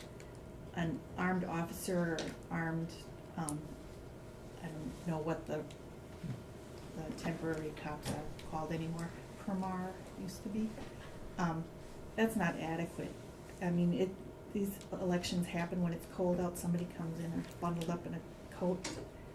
They can do a lot of damage before that officer can do anything. I just think it would be a good idea to schedule staff trainings on those days and have the students out of the building. It's just something I think we need to consider in this era of the dangers in our schools. Well, I can assure you that elections is on this agenda Yeah, right I know, now, I and it see. has appeared on all the other agendas. We do talk about that. I did bring that concern forward to the committee because I had heard a concern. And when the Wausau School District was working with the city of Wausau and to make our environments even safer, the city of Wausau said they would for sure provide that extra level of security, and that's what we have. And then we also closed the polling place in Stettin, so we worked on that aspect as well. But having the polling locations in both east and west helps the taxpayer, and that was a proposal that came forward from the city. And that took a couple different entities. There's a process to go through. Mhm. Everything's been working very well. There hasn't been any situations where we were concerned when it came to security or anything with other adults. And with absentee voting and other aspects, those numbers are increasing, so in fact, the number of the foot traffic coming in is lower now than it has been. But we always follow up with the city afterwards and look at, okay, how did things go? But there hasn't been any concerns that way. And with the timeline of our calendar being so confined, having off or no school on election days, we just simply run out of calendar space. Yeah, well, that's why I was thinking maybe if we had a teacher's professional day, I mean, we have them anyway, and then just moving them to that day and having the students out of the building. Nobody's gonna give us advance warning that they're gonna do something. And we have hundreds of people out, and now that they've rolled back early voting and compressed it, that foot traffic might go up again. I just think it's something we really need to consider if we're really concerned about safety. Second Tuesday in November, and we usually have a training about, a week and a half earlier, is that about right? The end of October. At the end of October. So, might be worth considering. There are a lot more elections than that, though. There might That's be just 3 it. of them in spring of 2020 alone. Right? Well, it depends. I don't think that made it through. Between 3 and 4 per year, and the other thing they looked at with elections being on Tuesday, it's not exactly family friendly to have a Right. day off in between. And with trying That's a to good point. accommodate the parent-teacher conference aspect by giving giving an afternoon opportunity in addition to the 2 evenings, that, just by doing that, we lose a day, and we just don't have days. Yeah, I And- understand it's loss of local control, and we have very limited what we can do. And we've tried the afternoon conferences in the past, and they didn't go over very well. But things change, and hopefully this will be the time that it works well. Well, in fact, when the recommendation comes forward, the committee had suggested, let's try this or make an opportunity available within first semester only. Let's see what kind of attendance we have, and then for the following calendar, if it works, we can add it again, or maybe we just leave it at the 2 evenings. But the committee is interested in an option, and that's why I prefaced the framework aspect for the following year then for a calendar. but they look at every aspect, and we look at transportation, and we talk to neighboring districts and private schools. And so Beth, you had asked about the partnering agencies. They're well aware, and I'm in constant communication with all of those. I'm the point person for the nonprofits and other community organizations. Amy, how are the teachers that serve on this committee selected? Because I did hear a lot from a variety of educators in support of the afternoon parent-teacher conferences, and I know Jane said that you've done it in the past and it wasn't successful, but you know, when we have to consider working families that work second shift and can't attend at night, or maybe have to lose pay to be able to go to parent-teacher conferences, and when we consider the load on our teachers, and if they can have a day where it doesn't have to go till 9 o'clock at night because they're in teacher conferences, I think those are important things, and I'm wondering how your committee is formed then, because maybe some of those voices aren't making it onto your committee. Well, the people who do serve on the committee go back to their colleagues at their schools, and in fact, some of the members came forward with data already. They started having those conversations. So it's a great conversation. Like I said, they went a full 2 hours and want to meet again. So that's excellent. Any other questions? Otherwise, we may be coming forward on January 14th. Thank you. Great, thank you. The next item is strategic planning, and this is an action item. Right, so we've discussed this previously. Could you, would you mind? How about just the whole child? We saw a week ago Monday. Sure, yeah, we saw this last week. And so I'm pleased to bring this to the board and to the community for the first time, really, to start talking about the strategic planning. And I'll be brief in light of the time, but as you know, we did a number of listening sessions, and we've looked at some data, and tonight what we're really asking of the board is to approve or forward 2 things to be approved in January. One are the 5 areas of strategic interest: service, achievement, people, optimization of resources, and wellness. And as I mentioned before, those brief descriptions under there, those are up for consideration through the process. The process that we're proposing is, if you approve these 5 areas, then we would create 5 strategic teams who would then finalize those descriptions of the future state in each of those 5 areas. They would also create 2, 3, maximum of like 4 SMART goals in each area, which would also come to the board for approval.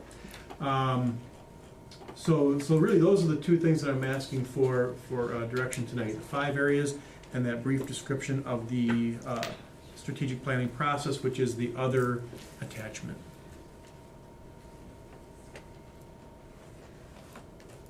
I think it looks great. I thought it looked great the last time we looked at it. So. Me too. I like Only it. a week ago. Anybody thought of anything in the last 7 days?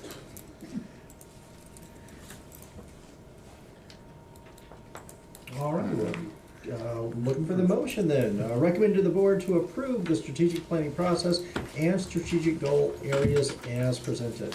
So moved. Second. All in favor signify by saying aye. Aye.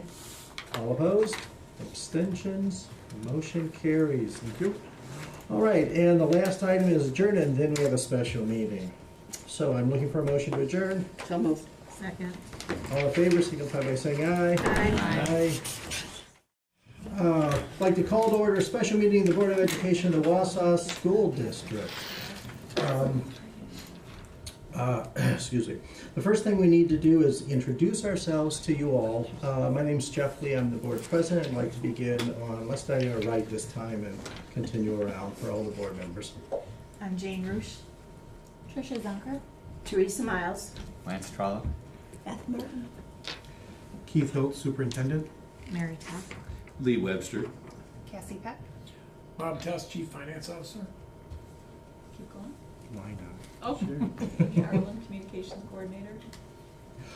All right, so the next item that I'm supposed to do is to read the following statement. The school board shall consider and weigh the following factors: the testimony of and written statements filed by the residents of the affected school districts, the estimated fiscal effect of the proposed reorganization, whether the proposed reorganization will make any part of the school district's territory non-contiguous. Okay, the first thing then we do next is to review the petition. So, Mr. Chad, Karanen, is that pronounced correctly? Okay, Karanen sent a letter dated November 8th, 2018, stating his intent to petition to have his property detached from the Wausau School District and attached to the Marathon City School District. Also included with his letter was the petition to alter school district boundaries form. Mr. Karanen states that he has lived at the property for 12 years. The property is located 1/4 mile from Marathon City and its school district. Since 2015, his 2 children have been open enrolled into the Marathon City School District. Before taking testimony, I would like to review the rule applicable to this hearing. This is an informal hearing, but we will record all the information presented. Each person offering information will come to the table where they may either sit or stand. Please state your name, address, and school district. Speak distinctly so that we can be sure that your information is recorded.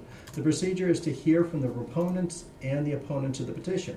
The proponents, those people asking for the school boards to transfer the territory, will be heard first. Following the proponents, the opponents of the petition, those people who do not want the territory transferred, will be heard. Following the initial presentation of the proponents and opponents, there will be a short time allotted for rebuttal and or summation of both sides in the same manner, order as before. So I'd like to invite you to come forward to produce your petition.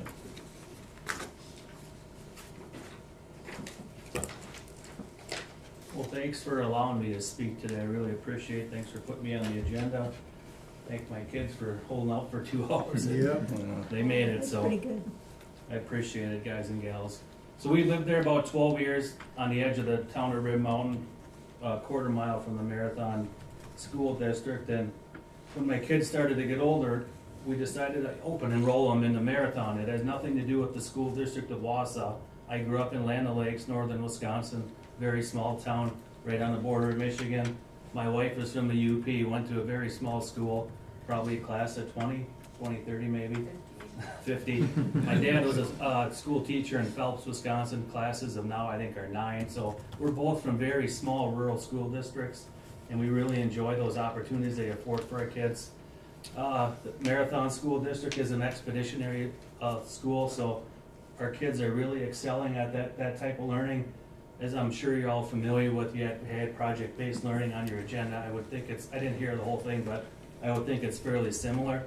The kids aren't being taught the way I was taught, where the teacher just teaches in lectures and we just take notes. The kids are in the community, even at their young age, presenting stuff in front of the community, and people like me that are working professionals are constantly in their class. I kind of have a stretch goal for myself to be in each one of my kids' classes at least once a year. I work for the state of Wisconsin, the Department of Natural Resources, and my wife's a cardiac nurse for Aspire, so we're very involved in our kids' educational lives. And I realize this petition, if you look at it on the map, I'll be honest, to me it makes sense. It's a 1/4 mile. The busing situation comes pretty darn close to that town line. I know if you look, it may create one of these islands that, people are referring to them as, but I guess I would argue a lot of the neighbors in that area would love their kids are growing up now, so I didn't want to get them involved in this petition. I wanted to speak to you on just behalf of myself and my family that we really desire to go to the district and detach ourselves. One of the issues is the busing. I know when you open enroll, it's on your own. You have to find your own transportation, and we're totally on board, we get that. But the bus, what's happening for us now is it's only 1/4 mile, the boundary, and we bring our kids a 1/2 mile down the road to my neighbor's house.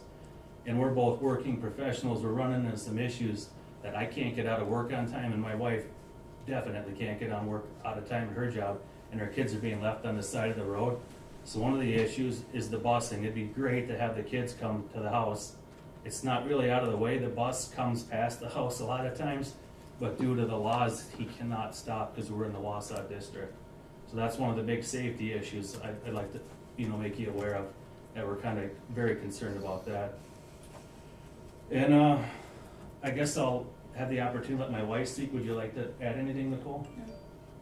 Well, yeah, it has nothing to do with the larger Wausau district. We're both from rural towns, and I'm invested in the community, in marathon. I'm a coach here for baseball, both my son's teams. I'm getting really involved in my daughter's sports, so that's our desire, is to detach from Wausau and get on to the marathon district.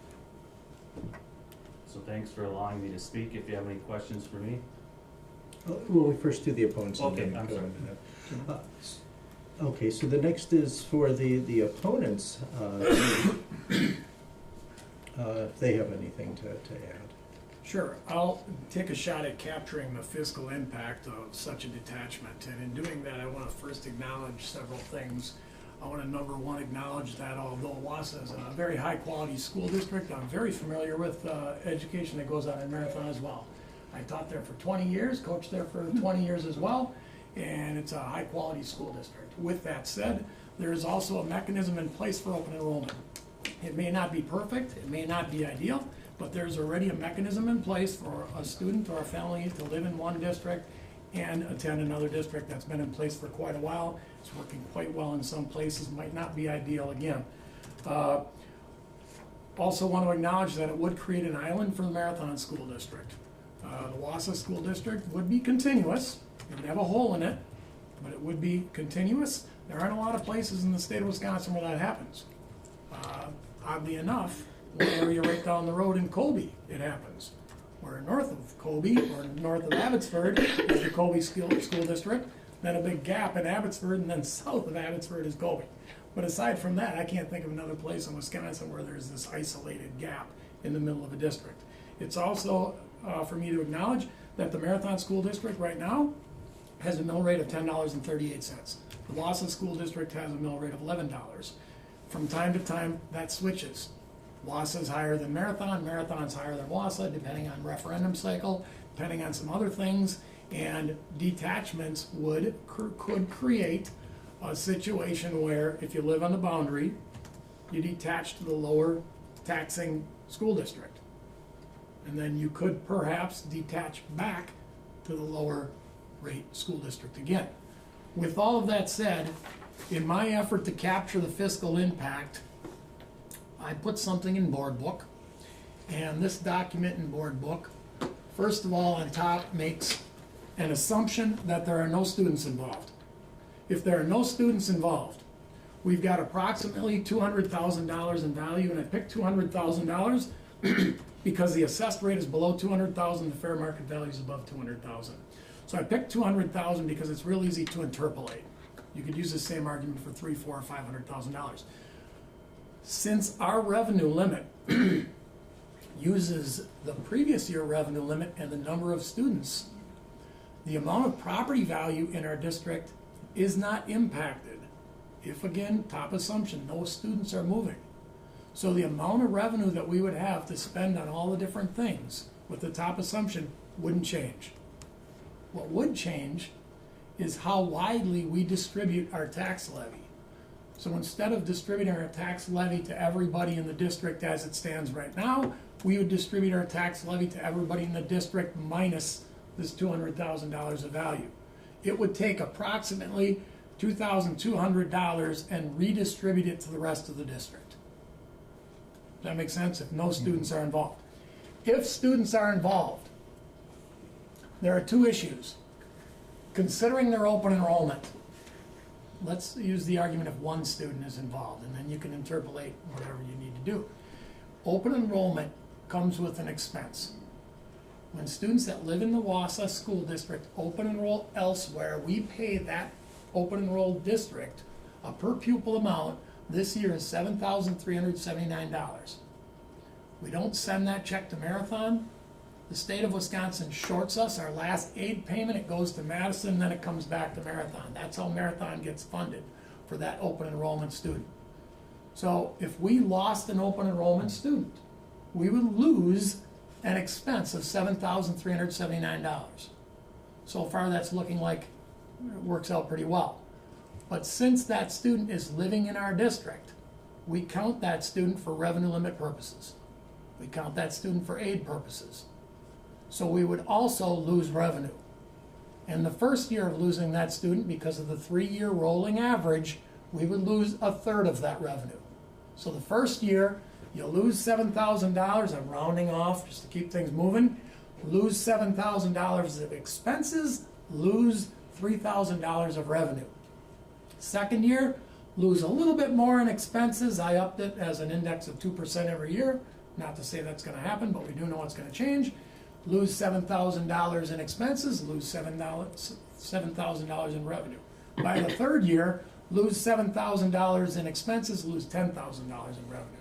So you can see over time, when that 1/3, 1/3, 1/3 impact is fully on your revenue limit formula, that's a net impact of negative 2,900 and then negative 3,000 and negative 3,000, or about that for as long as that student would be counted. Per student. Per student. This is a one-student argument. So without considering students, it takes taxes that come to the Wausau School District, redistributes it to the rest of the school district. If students are involved, this open enrollment versus revenue limit loss is a consideration. So together, this makes up the fiscal impact. Thank you. Is that clear? Or clear to you?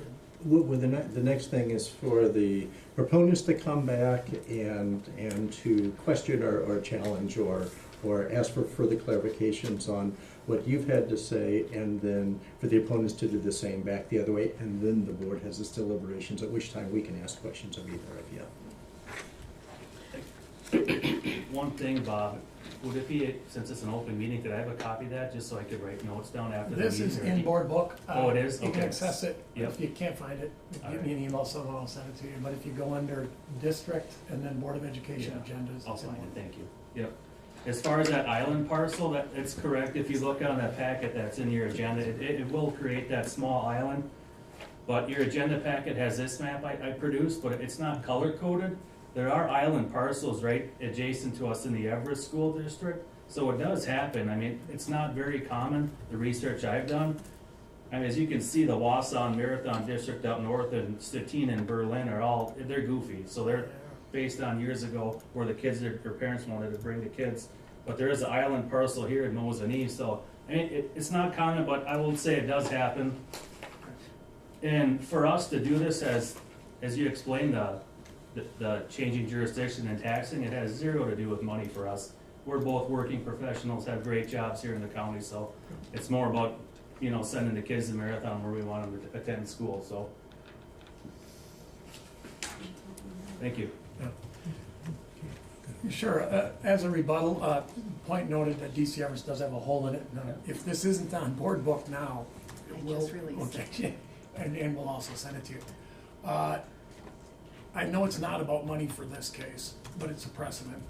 And it would be very easy, if this were to be approved, to have perhaps a neighbor of yours that has $2 million in property, or a big farm north of town that's right on the border that has no students in school, to propose a similar move and take away $10 million worth of property value from the Wausau School District and pay Marathon taxes instead of Wausau taxes.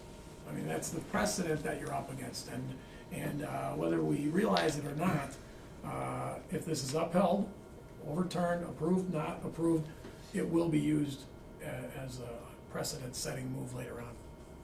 I mean, we could, especially considering it's a pocket inside the school district, you could even go as far as to say a business right in the middle of downtown Wausau. Would they rather pay $10.38 or $11 for their mill rate? Something to consider. Okay, we'll move into that part of the evening where the public presentation is closed, and now we'll open the school board deliberations. Only information presented after will be on request of the school board members concerning the information received by them or brought out in this meeting. Okay, any questions or clarifications that anyone on the board needs? I have one question. How much does busing from the Marathon School District play into your decision to petition us? seemed like that was a major issue for your family. It's a big safety issue for us now, and it's, quite honestly, it's high, it's very high. And if I had it my way, I guess this would obviously go through, but the decision's in your hands, so if the decision doesn't go through, I'd certainly like to come back and explore some options with this. And I know we open enrolled, so it's up to us to provide the transportation to the bus, but it's still becoming an issue regardless, and I think it's still an issue in other areas, because the kids are left on the side of the road, and we're calling neighbors scrambling, they're not around, they're knocking on doors, and the bus will not bring them to our house because we're in your district, so. But, yeah, like, it has nothing to do with money. If our taxes went to Marathon, which if we detach it, that's great, they're a small community, but we like the school district, and I guess we want our kids to go there, and I don't know if I can rebuttal, or I would just say that creating that island parcel in the city of Wausau, where you're gonna set precedent, I totally agree with that. But if that island parcel, whether it's next to me or right here in the city, they would have to go through proper channels like I did, you know, do the formal meeting request, and you guys, the gals, would have to vote on it as well, so it is precedent setting, but I think I've made a case, and I'll respect your decision. My one question is, when you bought your property, did you know that you would already be in the Marathon School District? It was kind of a. Well, but when you bought it, did you know you would not be in the Marathon School District? Thanks if I didn't word that right. Yeah, and back then I really wasn't thinking of that. It was kind of a spur of the moment purchase. These two, Morgan and Ella, my kids weren't around. They were still years down the road, so I was, found a house, got a deal, just bought it, and then, you know, as you grow older and have kids. And short of moving, that's not out of the question yet, but I don't wanna move. We're happy there. We got a beautiful home. It's a great place to live. Can you find some assistance for, to get them home safely? I mean, that's what a lot of people have to do when they have two working parents, is they have to get childcare. You hire somebody that could be the driver to take your children home, get them home safely. That would be less than moving. Yeah, I mean, those are all options. Trust me, we've tried everything. The easiest would be for, you know, the busing, but I guess that's gonna be a different conversation maybe down the road, but yeah. 'Cause they're knocking on doors. It's been a challenge, but we're juggling as best as we can. Like, Nicole cannot get out of work. I got a flexible job, I can, but it's still proven to be an issue if I'm out in the woods. Or out west on a fire, she Sure. also does wildland fire fighting.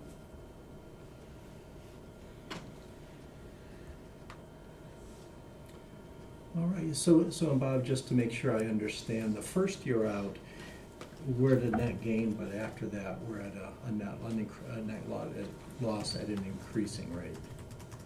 So Increasing not beyond what's on the chart. beyond the third year. Beyond the third year, it's just 2% going up, and the small number's going up too, and the big number's going up too, so it kind of goes up a little bit. So it stays about at that $3,000. Okay. To Chad's point about busing, it would take away from our busing cost in theory, but in actuality, it probably wouldn't change our busing cost any. We would have a route out in that area, and although one less student, if they were not open enrolled, but a regularly enrolled student, so it's not gonna change busing at all.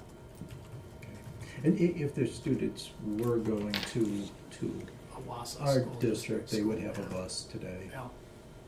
Okay. Because there are really three different things at issue. This one made it easier because we know there's an interest in open enrollment, but student going to your school, student open enrolling to the other school, and then the attachment or detachment. Since these students, there's not a consideration for them to go to our school, it's kind of, I didn't include that argument. Mm-hmm. Right? That part isn't valid. But we do, since they live in our district, we get them for open enroll, or we get them for revenue limit purposes, and we get them for aid purposes. Right. And that's the larger amount of money, Yes. the second and third years.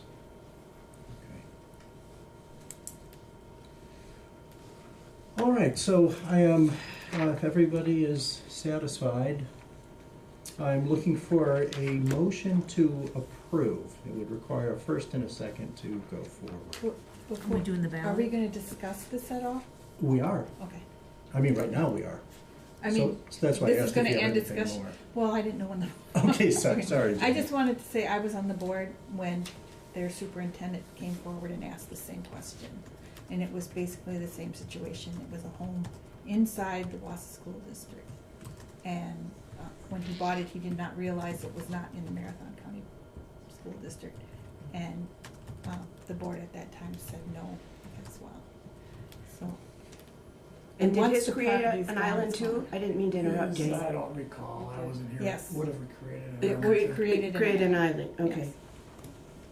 Maybe that island wouldn't have been as noticeable because it's up by Little Chicago where there's some pretty funky boundaries to begin with, so.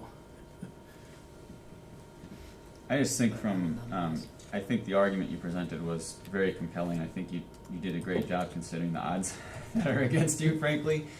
But when we're told what we're supposed to consider by statute, and one of them is whether, what it would do to the district boundaries and whether it would be contiguous and this would create an island, and the other was we're supposed to consider the financial impact, and it would be a negative financial impact. Like, that's what I mean, you're really up against all odds because the factors we're supposed to consider are really against approval. And once it's changed over, it's changed over. It doesn't come back to us. Right, regardless of who owns the property. Mhm. It stays where it is. Until there may be another petition. So the motion could be approval or denial, correct? Motion could, the ballots we were handed out were for approval. Our second, Well, that you need to make a motion. right, but we have other ballots for a denial. Or we would use the same. No. It's just a grant. No, it's just, Right. A no vote on an approval. A no vote and approval is the same, and so, yeah. I'm asking because of the way the script is written out, so. Yeah. Okay, so. So does mine. I've got one that says to deny, Beth has one that says to grant. I have one that says to grant. And I have one that say to deny. That's why there's confusion. We're denying two piles? Need some options. I only got one. sorry. All right. That's okay. Oops. Okay, You need a motion, then we'll get you the right Yeah. ballot. decide the motion, I'll get you the right ballot. Okay, so the floor has been open for either motion. It would require a first and a second, and then we vote on that, but of course that would nullify a second motion. Because in other words, if we say, if it's an approval motion and it passes, you're not gonna run a vote for a denial Right. motion afterwards, and vice versa. So you're So asking for I'm an asking approval for or a motion, denial? well, I'm also at either Either one. one. Either one of them, and then we'll get the ballot straightened out. Nope, not yet. Well, I'll make the motion, and no one wants to make the motion, because, I mean, I feel for you, and I totally understand where you're coming from, so nobody wants to make that motion. So I'll make the motion. I just think that, based on the factors we're supposed to consider and how we represent the whole district, we can't transfer that $200,000 of property value onto the rest of our district, and we just can't give away that income, that revenue. So I'll make a motion to deny the reorganization requested in the petition. And I'll make a second. Okay, can you please Send, collect your ballots? Approval ballots. I apologize. I'm still very confused. Says deny? I got to deny them too. I need write it yes, So we're voting yes. yes to I'm deny. handing out new ballots. I've got Right, one that so- says deny. You both have denied? Yeah, yeah. Okay. So if you're voting on the denial ballot, which means a yes is denial. All right, you have both have denials? Okay. You do a voice vote too, or we just hand this in? Oh, we hand this in. You can pass them down. There we go. Yeah. Every November, every April. And I'll need those when we're done.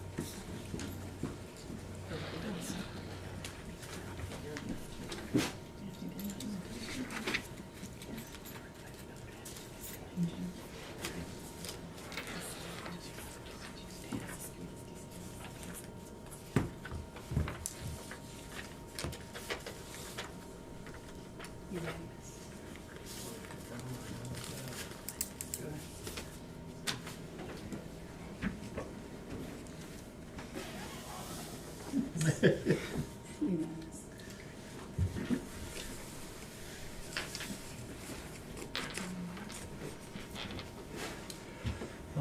I'm sorry, but your petition was denied.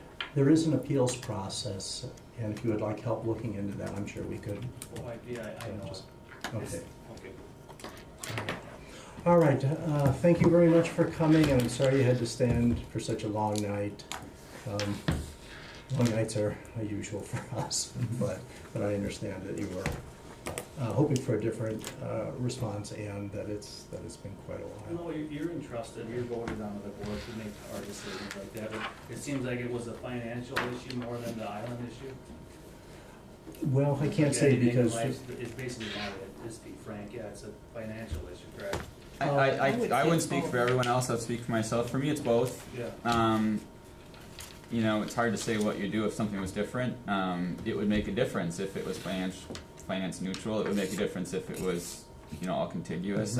I think the best chance for something like this to happen would be when two districts go together and agree on a transfer, on a swap. Like, we'll take this section, you take this section, sort of thing. It's probably the best chance for it to happen.